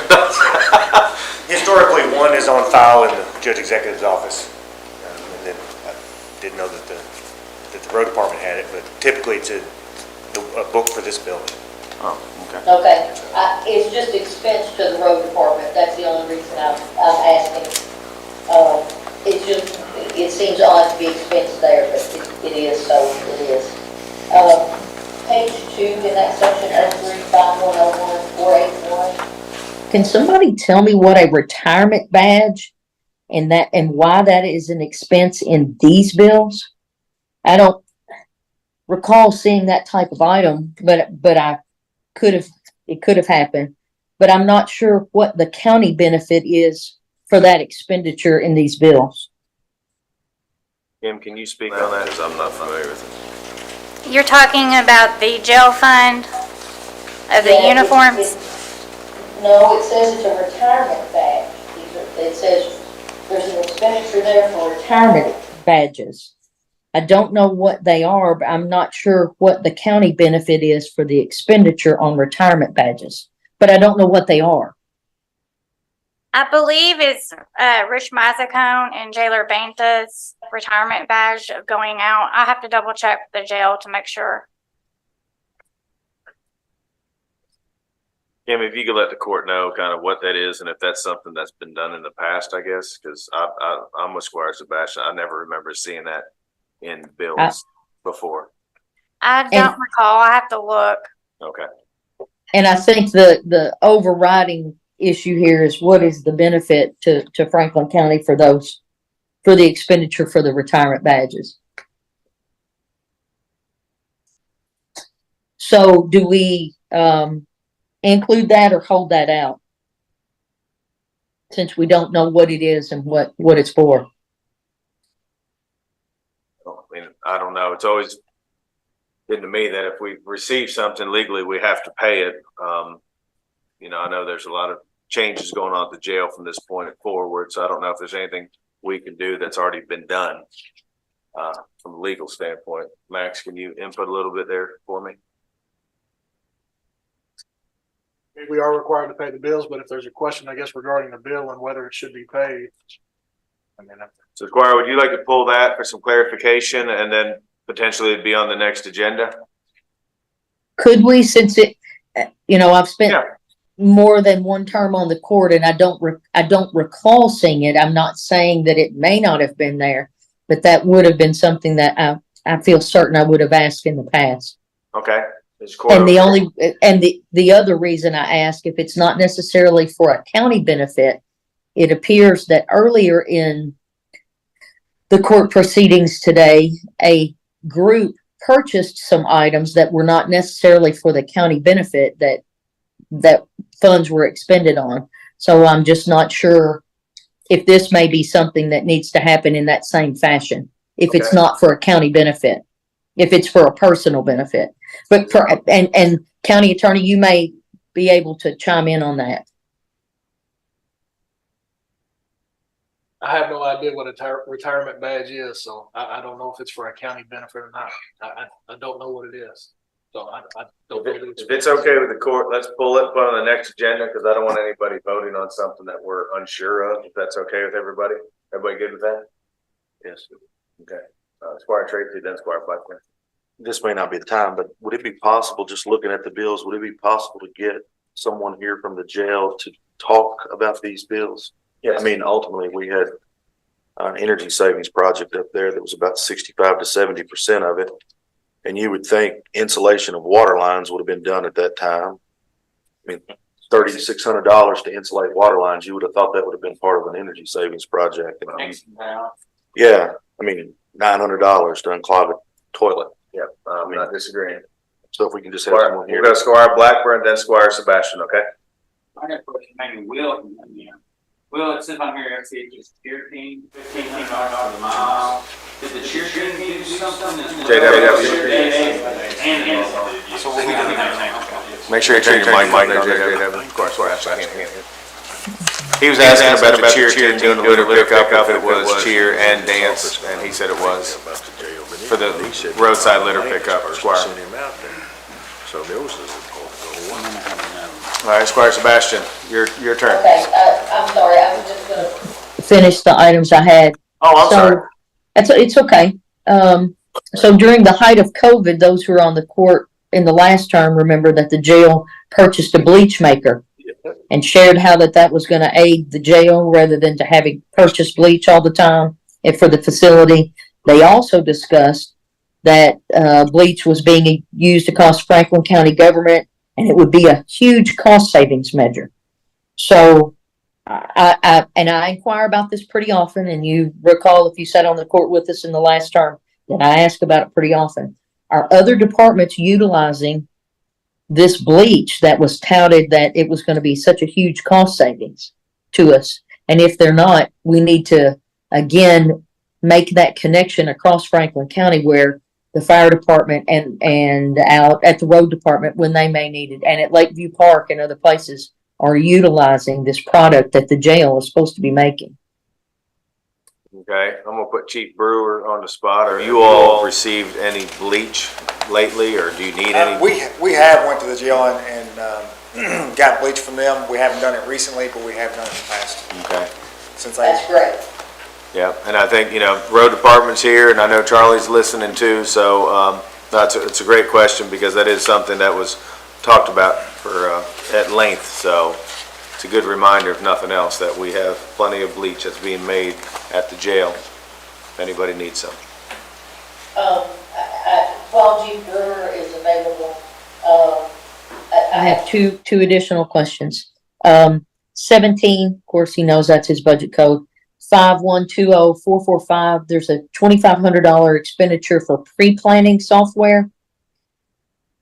Can he just advise how that's being utilized there? So we'll have just some better understanding of what the pre-planning software does. So that pre-planning, excuse me, the pre-planning software was the contract that was approved at the previous court meeting. And what it's going to allow us to do is, so a pre-plan, it gives us basic information about a facility that we can access when we get called for a fire emergency there. Gives us all the different hazards where all the different electric shutoffs, utility shutoffs, things like that are. So what this is going to do, we're going to be able to access through our MDTs and actually any device that has internet capabilities, such as like the BC cell phone on the rescue truck. And they'll be able to pull up all that information on the way to a call rather than having to flip through our old map books or our old pre-planned books and try to pull up that information by looking at a book. They can plug it in. It actually incorporates into our CAD software as well. So when we plug it in the software, it should automatically populate it and give us all the basic information we need on that response. Okay, thank you. That's all I have. Thank you very much. All right, thank you, Squire. Squire Blackburn. I see 2 payments to OHM. Is this for more? Did they do more work on the road facility? Or is this like just the changes of making an interior door for a bathroom instead of going outside? I mean, I think this is part of the original draw, I Okay. believe. Kim, can you? Yes, it was. okay. Yeah, so I think it's part of the original agreement we had with that whole project. Any other questions? Squire Wisman. I'm wondering if anyone, we have a line item for a repair for a leak at the jail. I'm wondering if we can elaborate. There's been a rumor for quite a while about a leak in water loss at the jail. I'm wondering if this was a final solution that was maybe not discovered previously. I think we'll invite them to the next meeting. I do know, talking to the sheriff, there was a break that they found, but also there was multiple running toilets.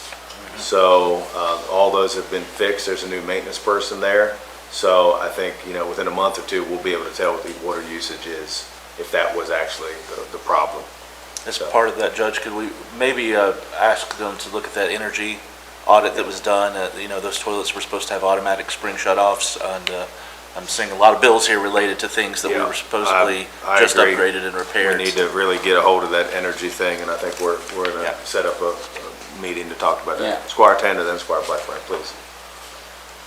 I think y'all pretty It much, was on. pretty much covered what I was, you alluded to the fact that we have a maintenance person out there now, so all these expenditures gonna be handled by him, for Correct. example, all of them. I can't speak for him, but I would assume anything between them and our maintenance people, we're going to try to handle everything internally. I can't speak for what happened a month or two ago, but from this Well, point forward. that water's gone, I mean, that was literally, but, if we could do that, the jail ought to have its own, as big as that deal is out there, they gotta have their own maintenance person out there all the time. And they do, and I know their maintenance person that they had taken some time off. And then, so, yes, there's a new person out there, I think, starting last week or something like that, that's making a lot of these changes and fixing toilets and things like that. So, and like I said, we can get the jail in here to ask directly. Ron or Sheriff Quark can come in the next meeting and talk about it. Well, that's corrective action. All right. Squire Blackburn, then Squire Wisman, then Squire Sebastian, please. Just adding on to what Squire Wisman said, I'd like to have the energy folks back up here and talk to us. Yeah. In a court setting. And I think I want to get you more involved with that committee, and I might even step aside because you and Squire Tracy were here on the last court when all that project was going on. I was on the court, but I wasn't part of it, so that's something we can talk about if that's okay. Sure. Squire Wisman. Yeah, the clerk fund court bills, there's a $736 expenditure for microfilming. I'm wondering who is our contractor and what items are in relation to that contract and where they're stored, if I might ask. Amy, can you speak on that? No, I don't have information on it. I think that would need to be Jeff. Okay. We'll have to maybe send that to That's fine, Jeff. it's just Yeah. Squire Sebastian. Thank you, Judge. Just want to have the court remember to be mindful that we did earlier in the year, and it may have been toward the end of last year, beginning of this fiscal year, sign a contract for some items of maintenance at the jail that were outside of the expertise of the staff for some particular pieces of equipment that they have there that need that additional hands-on and eyes-on and types of equipment that they have. So we have an in-house maintenance person that's supposed to take care of a majority of things, but there are a few items that are specialty that there is an outside maintenance company, because we spent quite a bit of time on that, discussing that in regard to the budget and what would be handled by the company and what would be handled internally. So when we have that staff person come and present, maybe a good idea to have that person bring that contract so that everybody on the court can be mindful of what an outside contractor is supposed to handle, the time window when they're supposed to respond to those items, and what's going to be handled by internal staff. I think that's a great point. I remember like boiler systems and some things like that were a real big item that we weren't qualified to do. So yes, no, I think you're spot on there. Thank you. Squire Wisman, do you have another?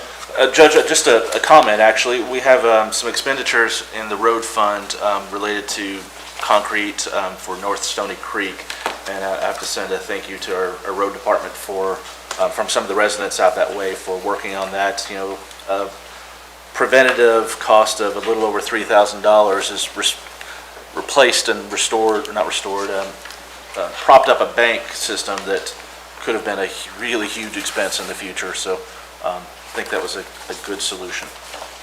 Thank you. I'm sure they appreciate the comment. Any other questions for Kim on payment of claims? Thank you. Seeing none, I'm going to ask Chief to come back up. Thank you, Judge.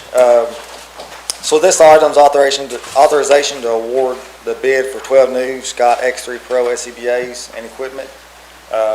This year's budget, the fire department had funding in there for to begin the replacement of our SCBA equipment. We also applied for a grant.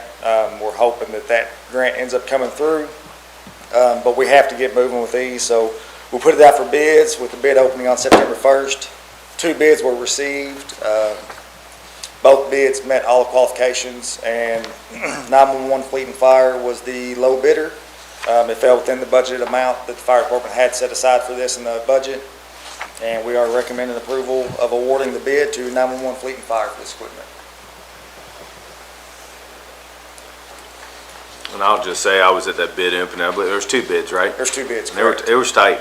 It was less than $1,300 separating the 2 bids. Which on almost $100,000, that's the kind of bids you want to see. So, any questions for Chief Brewer on this? All righty. Seeing none, thank you, Chief.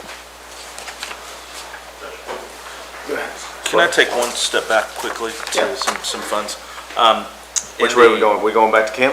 Yes. Okay, Kim, you ready?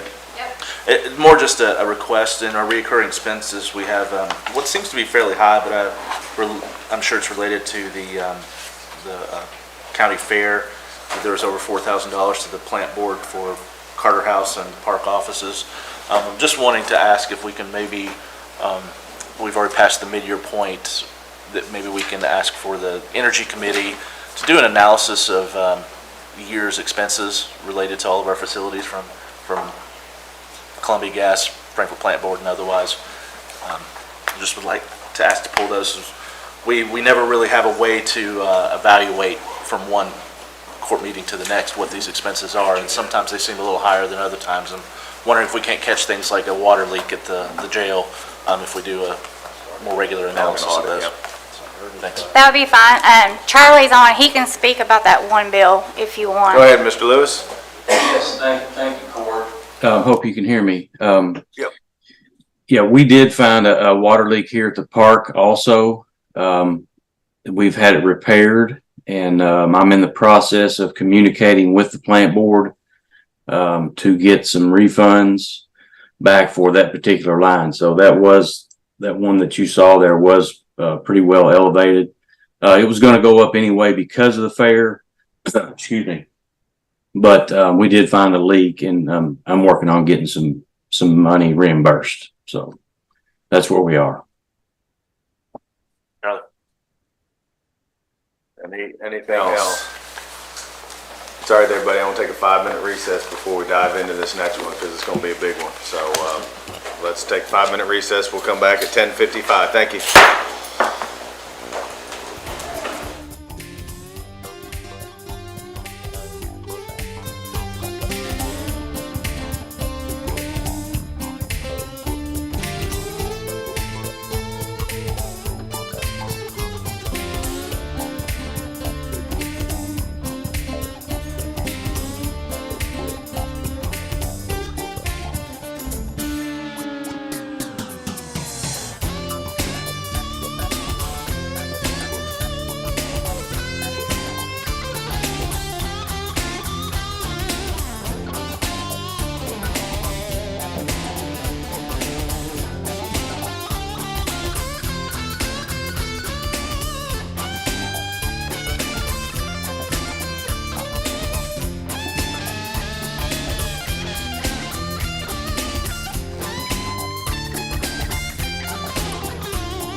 got the B team today. We got the B team.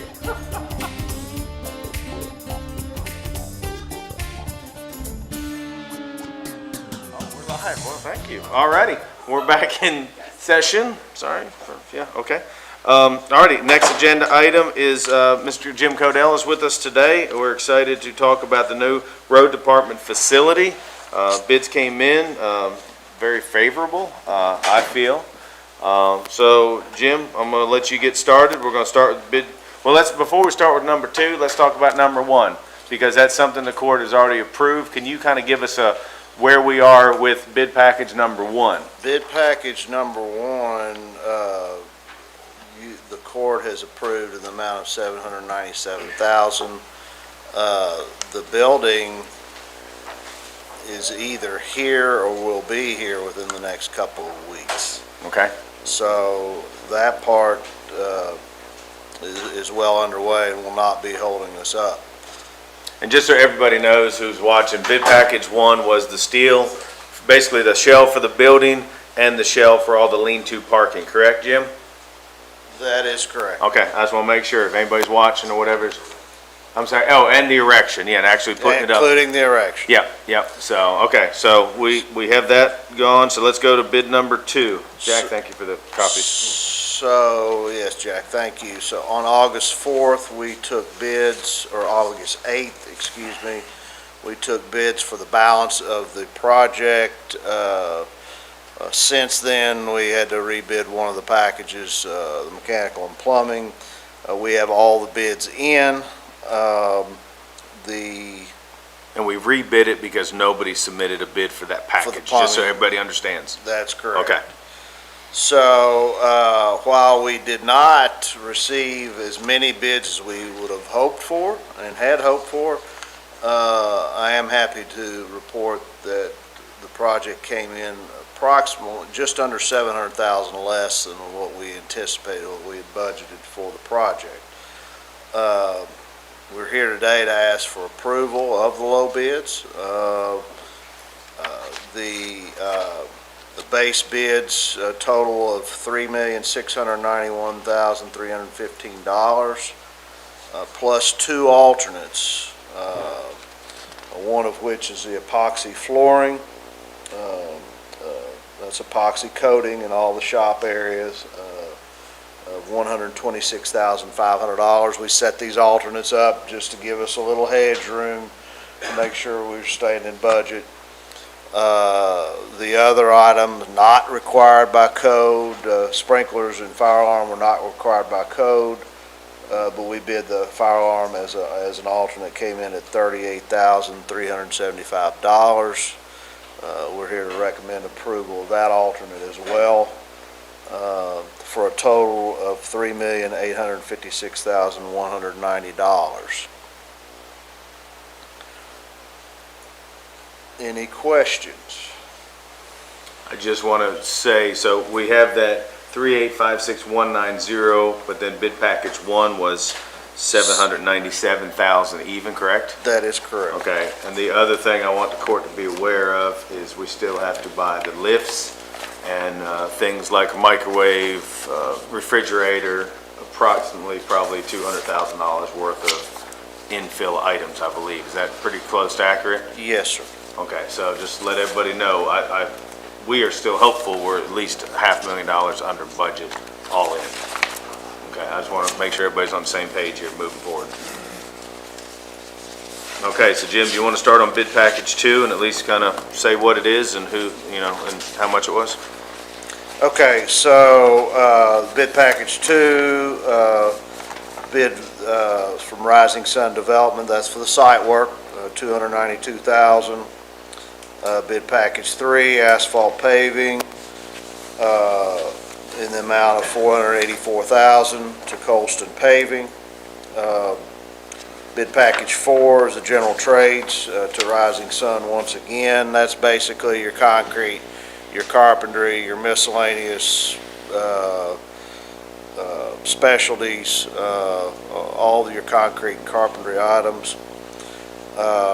Bid package 5 is masonry, again to Rising Sun Development. Bid package 6, is for drywall, metal studs, and acoustical ceilings, to Bennett's Contracting in the amount of $22,000. Bid package 7 is the flooring, that's your tile and carpet, to Bennett's Contracting again in the amount of $15,000. Painting, the base bid is $24,600, the Rising Sun. The alternate is for the epoxy flooring in the shop area of $126,500. Bid package 9 is the plumbing and HVAC to Walker Mechanical in the amount of $446,000. And bid package 10 for AE Arts Electrical Services, base bid of $336,965 with the fire alarm alternate added at $38,375. Yes, sir. Contractor for 15,000, then you got carpet for 25. So the alternate on the flooring, is that what I'm looking at for painting? On bid package 8? Good question. Turn your mic on, please. Yeah, bid package 8 has painting. Okay. And it also has the alternate, is that alternate for epoxy flooring? Okay, so, yes, sir. So, not to confuse, bid package 7 is for your floor covering, okay? Carpet and tile. Right. Bid package 8, which is the painting, the base bid of $24,600 is for painting all the walls and ceilings. The alternate is for putting the epoxy flooring. Your painters do the epoxy flooring, not your carpet layers. Right. You with me? So that's why that epoxy coating is in the painting package. Does that make sense? Yes, so with bid package 7, that alternate on the other. Bid package 7, the alternate does not affect them because you're either going with, in the base bid, it was bare concrete. Right. The alternate, the painter paints the floor. Okay. The flooring guy, the carpet and tile guy does not do anything with that shop floor. Okay. So they were just talking about epoxy and workrooms and offices. Just the work area. Okay. The bid package 7 is for the office and support spaces. Okay. The So front if they were to epoxy those rooms? There's flooring in those, though. The epoxy doesn't go in those rooms. They got a number here for epoxy flooring at 90,000, Oh, and then, oh, okay, so that was the high bidder on that package. so that's 115 for all the flooring. And then to do the flooring with the one contractor in bid 7 and the painting contractor for the epoxy is 100 and Oh, wow, okay. I'm it's just 140,000. So it's about a $40,000 difference. See what I'm saying?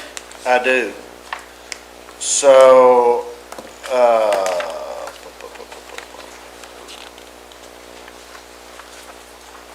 let's hold action on the epoxy flooring. I'm just, now I see where you're coming from, Judge. I knew it was somewhere, that's why I was Yeah. asking. Okay. Yeah, there was some discrepancies. Can we hold, can we just take action on everything? The but base bid and maybe not alternate? Yeah, let's hold, and then we'll go back and try to work that number. Yeah, well, no, or get it to hopefully where that 90,000 is. We want to take advantage of the 15,000, they're saving 10 grand on the carpet and the tile. Let's just do that for now and then hold action on the epoxy flooring. Thanks. Yes, sir. Jim, if I could ask real quick, when you say it's going to be painted, is the block painted also?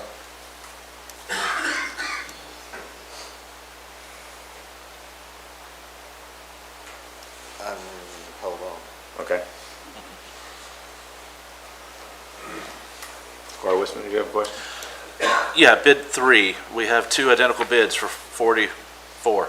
I'm wondering, what the differentiations were and why we chose one over the other when they came in, or unless that's a typo or something that they were copied for the exact same amount. I find that odd that they came in at the same dollar. The bids originally were not the same. The bids were set up for best value criteria, and part of that criteria was local, and so we gave the local contractor opportunity to match the low bid. Gotcha.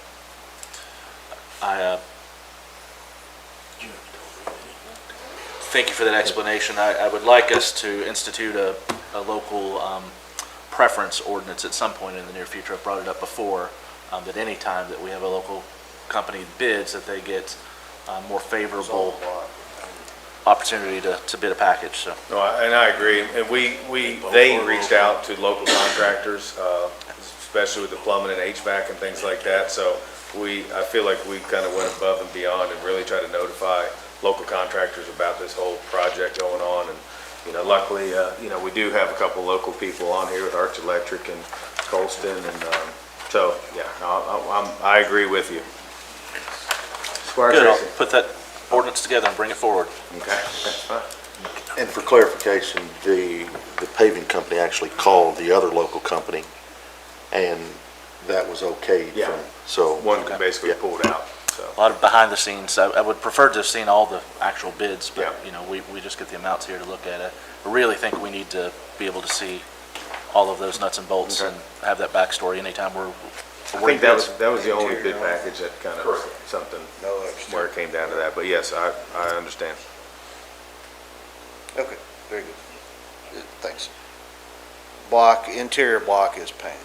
Perfect, thank you. Judge, can I ask, who sort of, was the committee working on choosing finishes and things as well? I mean, carpeting and the road maintenance facility, I'm just wondering where those finishes are, and is it not maybe appropriate to do an epoxy coating on all concrete, and how some of those things came to be developed? Maybe that's part of questions that can be answered with that bid clarification, but. It's my understanding, and we'll clarify that all of your interior bare concrete in the shop and support areas is supposed to be epoxy coated as part of that alternate, but we'll get that clarified. Most of the finishes were I think, done by the architect, and, Okay. Codell, with their experience as far as what's gonna work the best in a shop maintenance facility. So we kind of let the professionals do a lot of that. Squire Sebastian, do you have your hand up? Okay, I'm sorry. All right, any other questions? This is a big project. It's exciting. This is something that's been going on for years.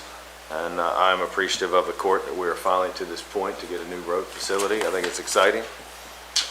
And we appreciate all the work that Jim Codell has done on this project. And what other questions do we have as a court? Judge, just some discussion, if we can, about, this project when it was brought to us to award the steel framing grant. There was discussion about having it constructed before the end of the year, before winter got here. Obviously, that's not happening. I'm a little disappointed we haven't had a conversation as a full body about the development of this facility. I still am of the opinion that it needed to be moved to another site. This site is challenging by our own engineers and our own construction team's comments, and I'm now concerned that we're less than 60 days from the average first frost that we're going to be starting construction on a facility that is going to be in the middle of winter maintenance on our roads, and I'm wondering how that's going to impact the operations. Just if anybody could talk about time frame and how we're going to manage all that. Perfect. I'll let Squire Tracy speak first. I was just going to lean on Mr. Hawkinsmith here. I know he's been with us for the majority of it, and I think the salt bin's going to be the first thing that's a go. If you want to touch on that, yeah. It's my understanding, working with Wes, who works with Codell Construction, that once, hopefully this is approved, then we'll sit down, really look at a timeline. I do know, yes, we are gonna go into winter.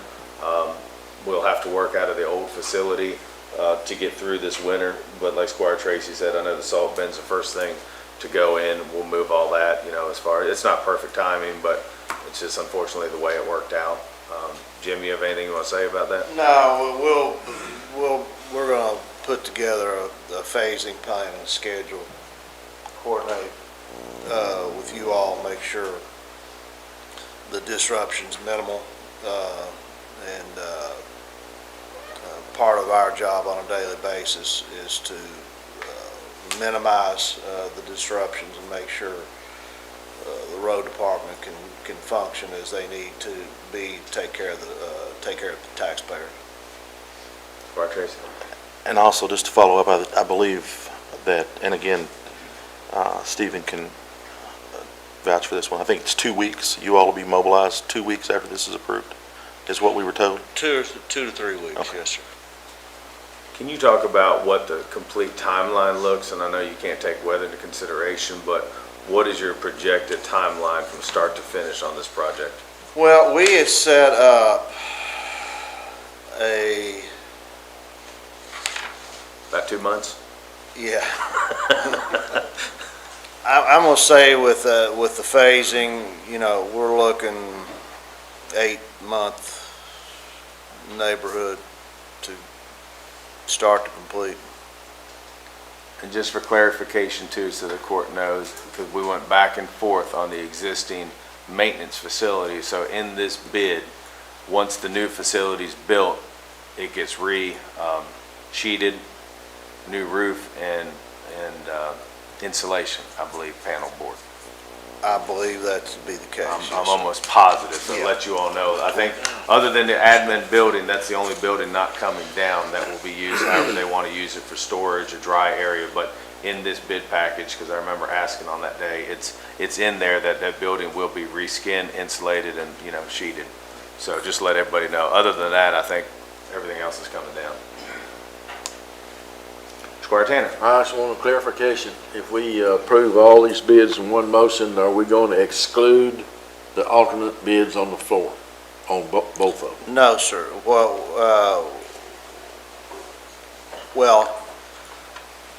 what I would ask the court to do is approve everything other than the epoxy.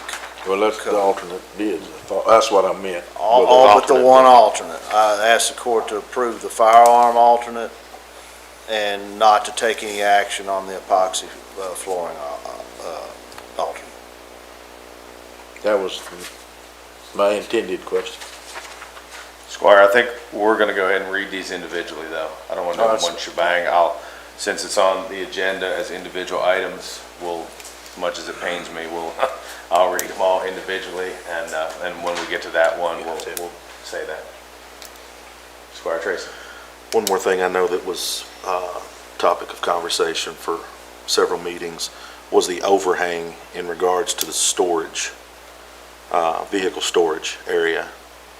And I also know it's in the minutes as well, nothing less than 3 foot. Can you touch on that?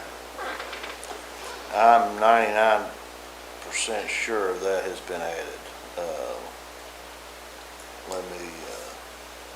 I think after that meeting months ago, before it was ordered, I had a conversation with Mr. Codell to make sure that that was taken care of.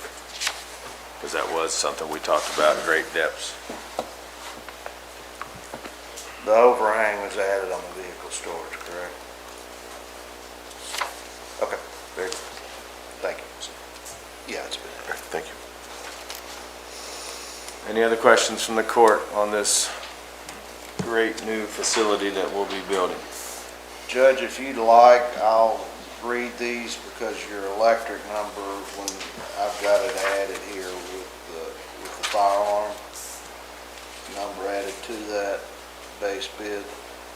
All right, well, let's talk about that as a court. Is everybody okay with, we've talked about the, the epoxy floor, but let's talk about that fire alarm system that is not legally required, but suggested What does that include?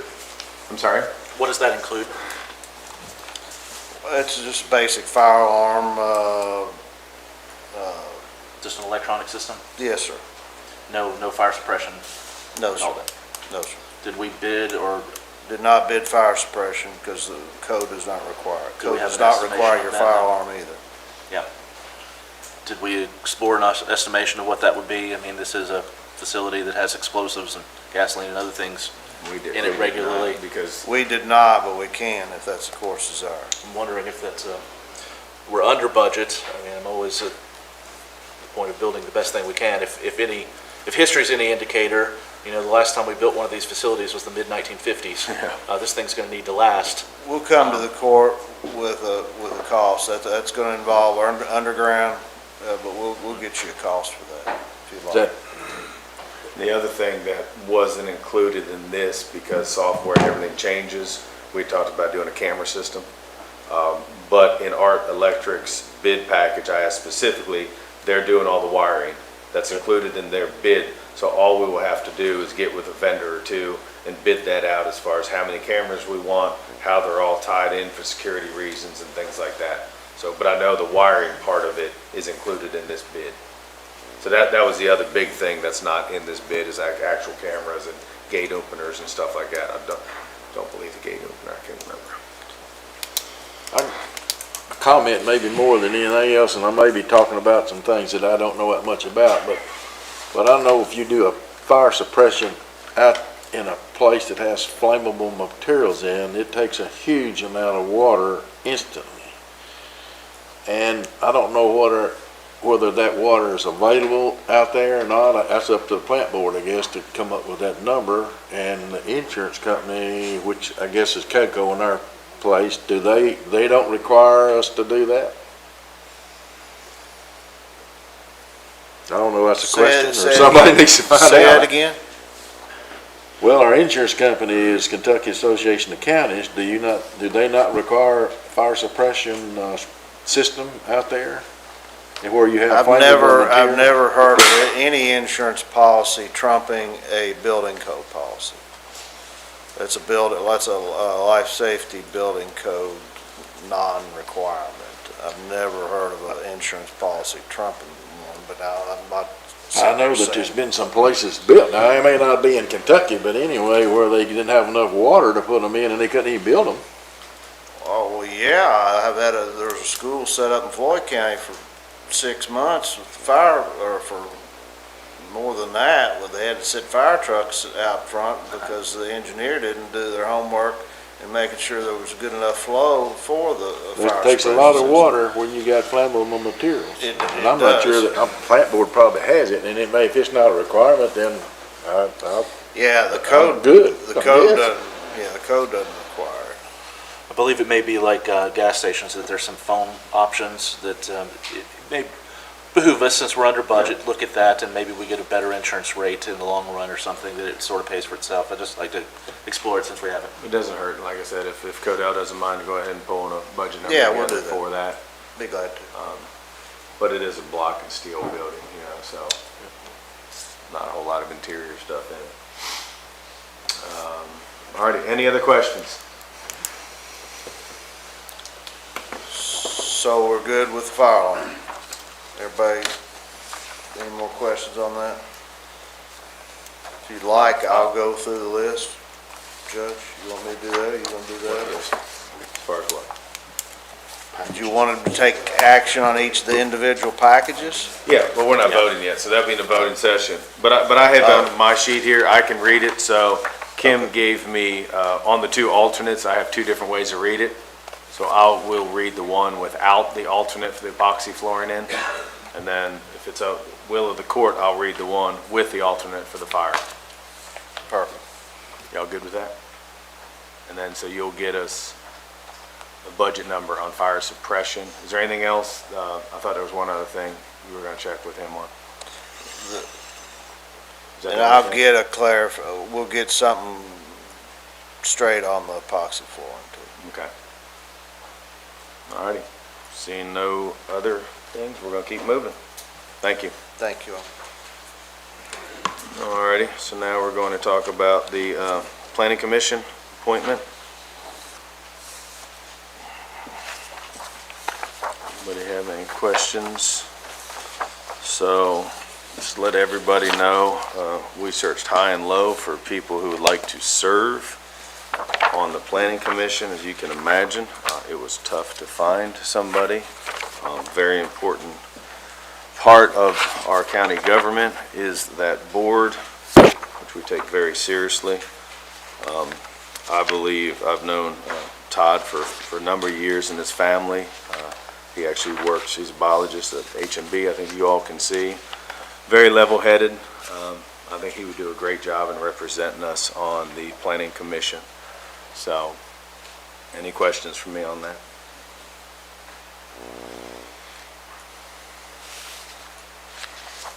Alrighty, seeing none. Do I have a motion, authorization to go into closed session per KRS 61.8101F, discussions or hearings which might lead to the appointment, discipline, or dismissal of an individual employee? So moved. All those in favor say aye. All those opposed say nay. We're in closed session.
back in open.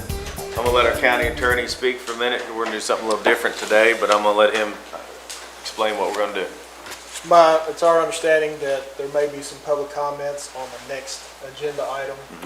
If there are public comments, they will be limited to 2 minutes. We've got a stopwatch here, so if you choose to get up and speak, you're more than welcome to do so, but it'll be cut off at a 2-minute limit. If you all want to have a representative speak on your behalf, if it's okay with the court, we'd be willing to let them have a 5-minute limit for that, if you all would rather have just one representative speak. And so that's the ground rules if y'all want to have a public comment on the next agenda item.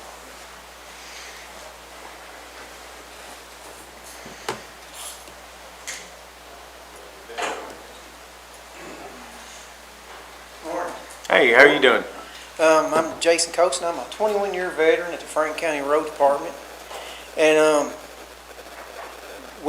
I guess we're in a decision here where it's going to be made, and if this decision does go through, it'll stop all movement. Anybody wanting to work toward becoming something down here at the Road Department, everything freezes.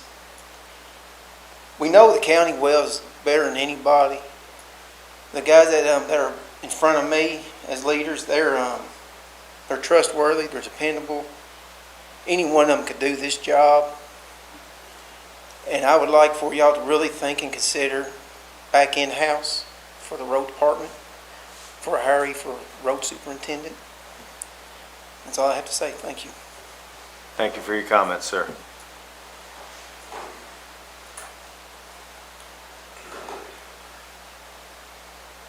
Anyone else for comments? Howdy, Court. I'm gonna agree with Jason, 100%. I think it needs to be in-house. We stop. There's no more moving. I mean, we don't have a structure as far as, we got light, heavy, foreman, assistant, and superintendent. We're at the end until somebody retires or leaves. So that's what I'll say about it. Thank you. Thank you for your comments. Anybody else?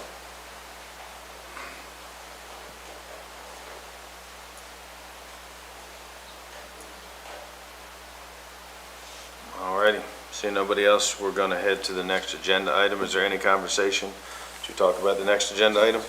Sorry? Oh, yeah, Squire Tracy.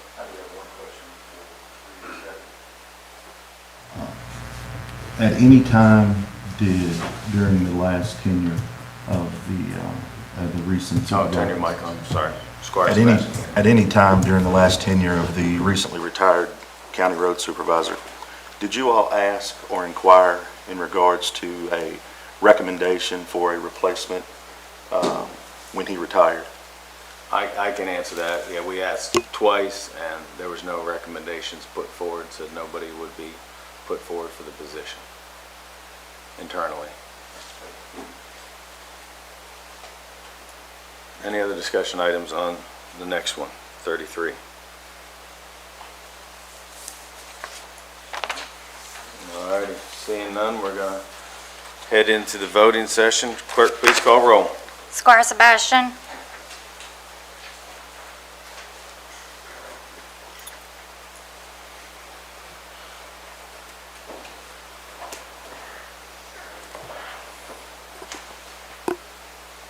Here, I'm sorry. Squire Blackburn, Present. Squire Dykus, Here. Squire Tracy, Here. Squire Tanner, Here. Squire Wisman, Present. Judge Mueller. Present. Authorization of approval of minutes from public hearing of August 24, 2023. So moved. Second. All those in favor say aye. Aye. All those opposed say nay. Motion passes. Authorization for approval of minutes from regular meeting of August 24, 2023. So moved. Second. All those in favor say aye. Aye. All those opposed say nay. Motion passes. Authorization to receive final payment of 2022 excess fees, county clerk. So moved. Second. All those in favor say aye. Aye. All those opposed say nay. Motion passes. Authorization to purchase a 2024 Toyota Camry through the state master agreement from Frankfurt Toyota Sheriff's Department.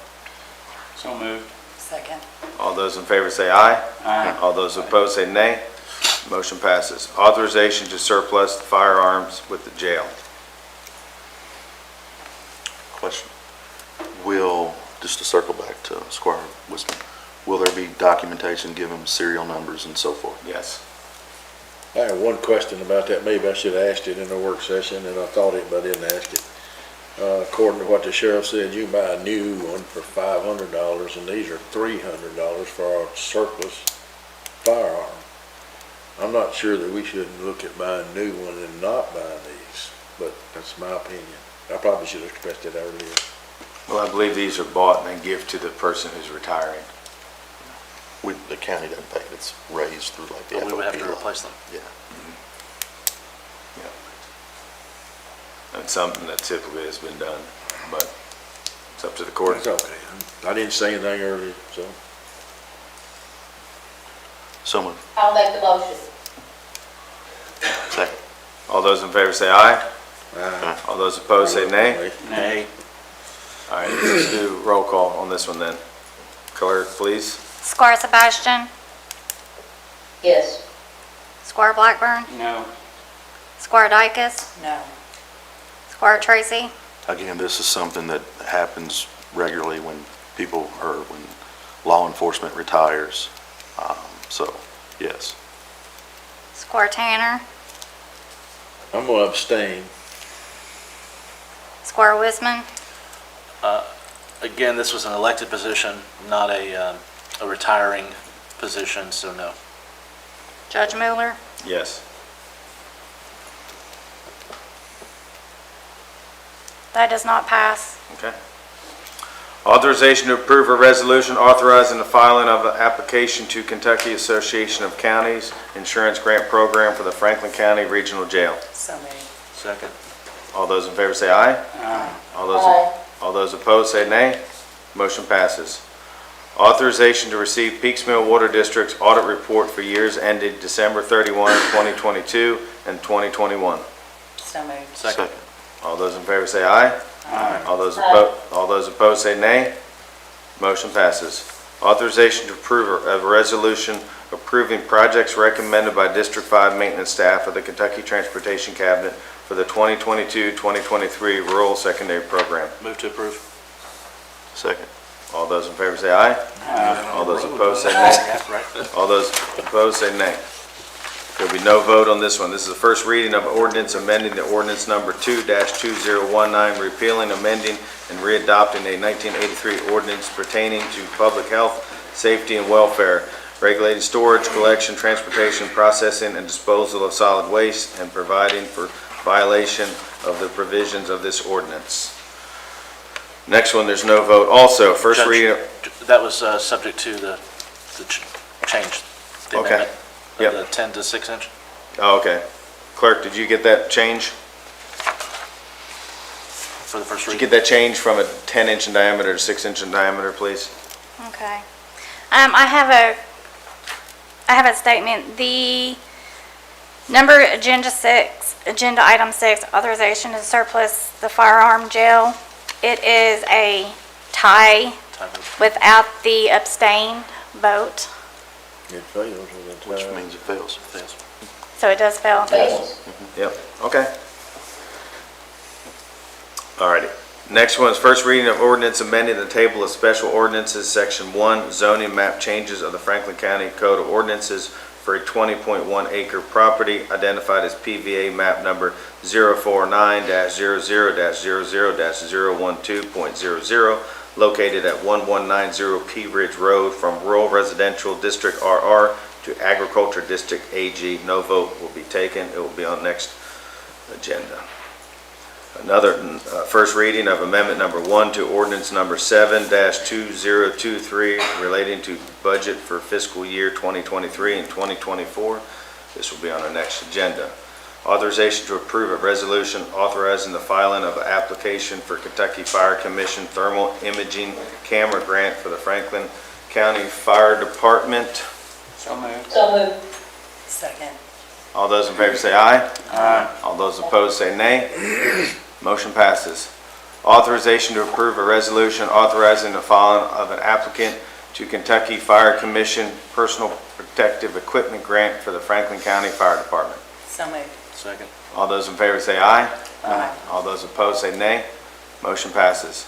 Authorization to approve a resolution authorizing the filing of an applicant to the Kentucky Office of Homeland Security State and Local Cybersecurity Grant Program for the Technology Department. So moved. So moved. Second. All those in favor say aye. Aye. Aye. All those opposed say nay. Motion passes. Authorization to approve a resolution authorizing the county judge executive to execute a memorandum of understanding with the city of Frankfort for use of justice assistant grant funds. So moved. Second. All those in favor say aye. Aye. All those opposed say nay. Motion passes. Who's second? I will. Clerk, you good? Yes. Authorization to approve the engagement letter with Charles T. Mitchell for the year ended June 30th, 2023, auditing services. So moved. Second. All those in favor say aye. Aye. All those opposed say nay. Motion passes. Authorization to receive treasurer's report. So moved. So moved. Second. All those in favor say aye. Aye. Aye. All those opposed say nay. Motion passes. Payment of claims. Is there a motion to deny any payment of claims? Yes. During our work session, there was a discussion about an item in the budget for the jail about retirement badges, which we were unclear on. Okay. For $290. So can we just So we're holding it, I believe, to get more information, to understand the expenditure and the benefit to the county. Okay. Can I just go ahead with the vote then, knowing that that's out? Tabling that one item for payment. Okay. Meeting or however you want. Next court meeting.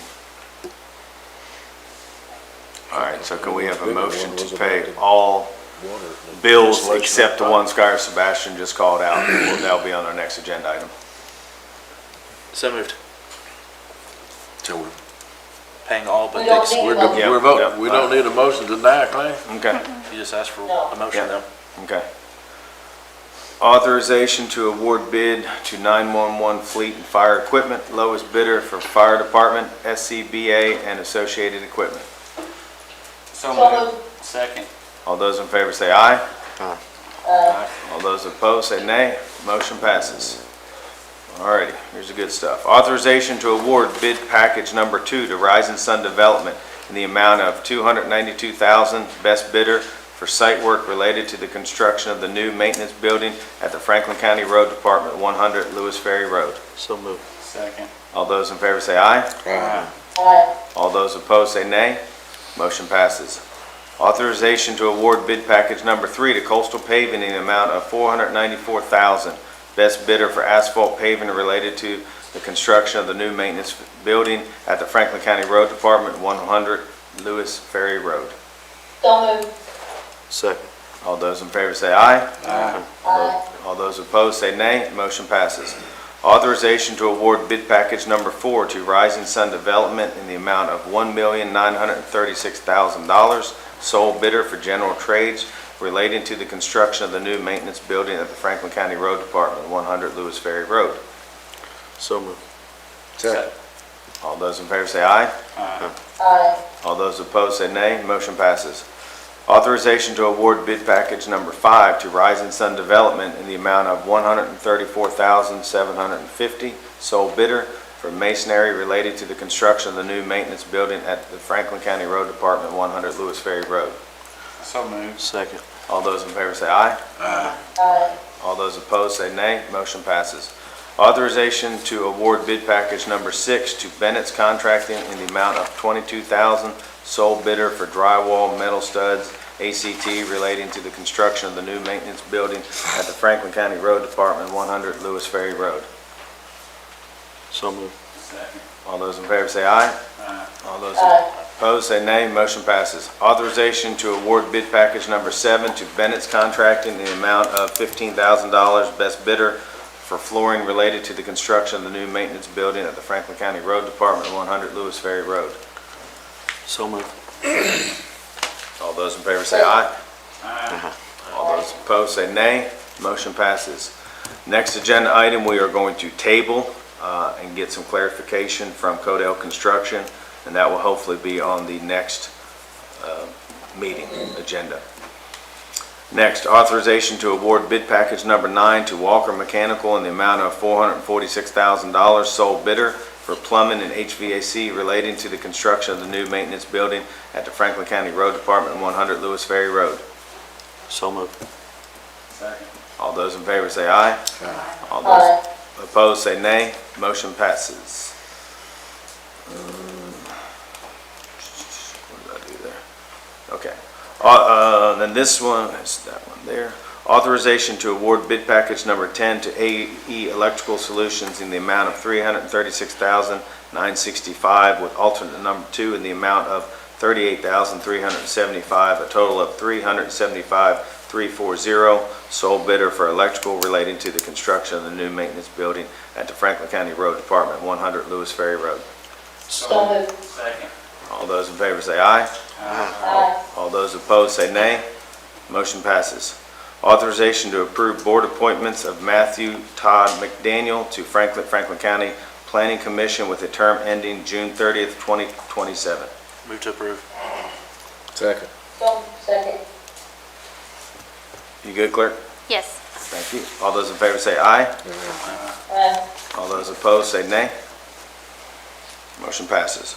Authorization to appoint Gene Duke Wilburn as County Road Supervisor for a full-year term beginning September 18th, 2023.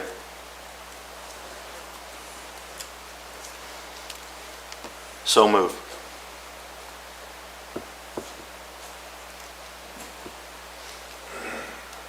No second? Second.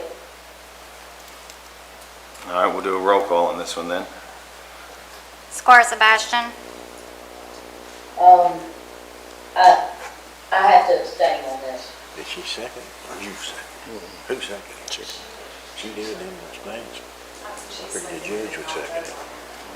So can I second it then? Yes, you can. It's not a vote. Squire Blackburn, Yes. Squire Dykus, Present.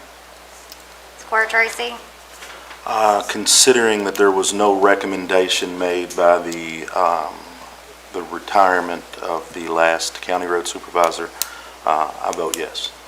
Squire Tanner, I'd like to explain my vote also. I'm going to vote yes for the same reason Scotty did, and I had a conversation with the county judge about 4 or 5 days ago, and told him if something extraordinary didn't come up that I would support him.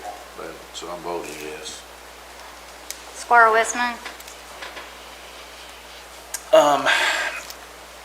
This is a nomination or appointment by the county judge, which ultimately is in charge of managing the day-to-day employees. I wish I had had more information to make this decision upon, and I hope in the future we will always have more information, but I'm going to have to trust the judges watching out for the county and go for yes. Judge Mueller, I just want to state that this is an order that we had 6 internal interviews that went very well. I was hopeful that I'd be able to pick somebody from there. I had 2 state employees we had conversations with.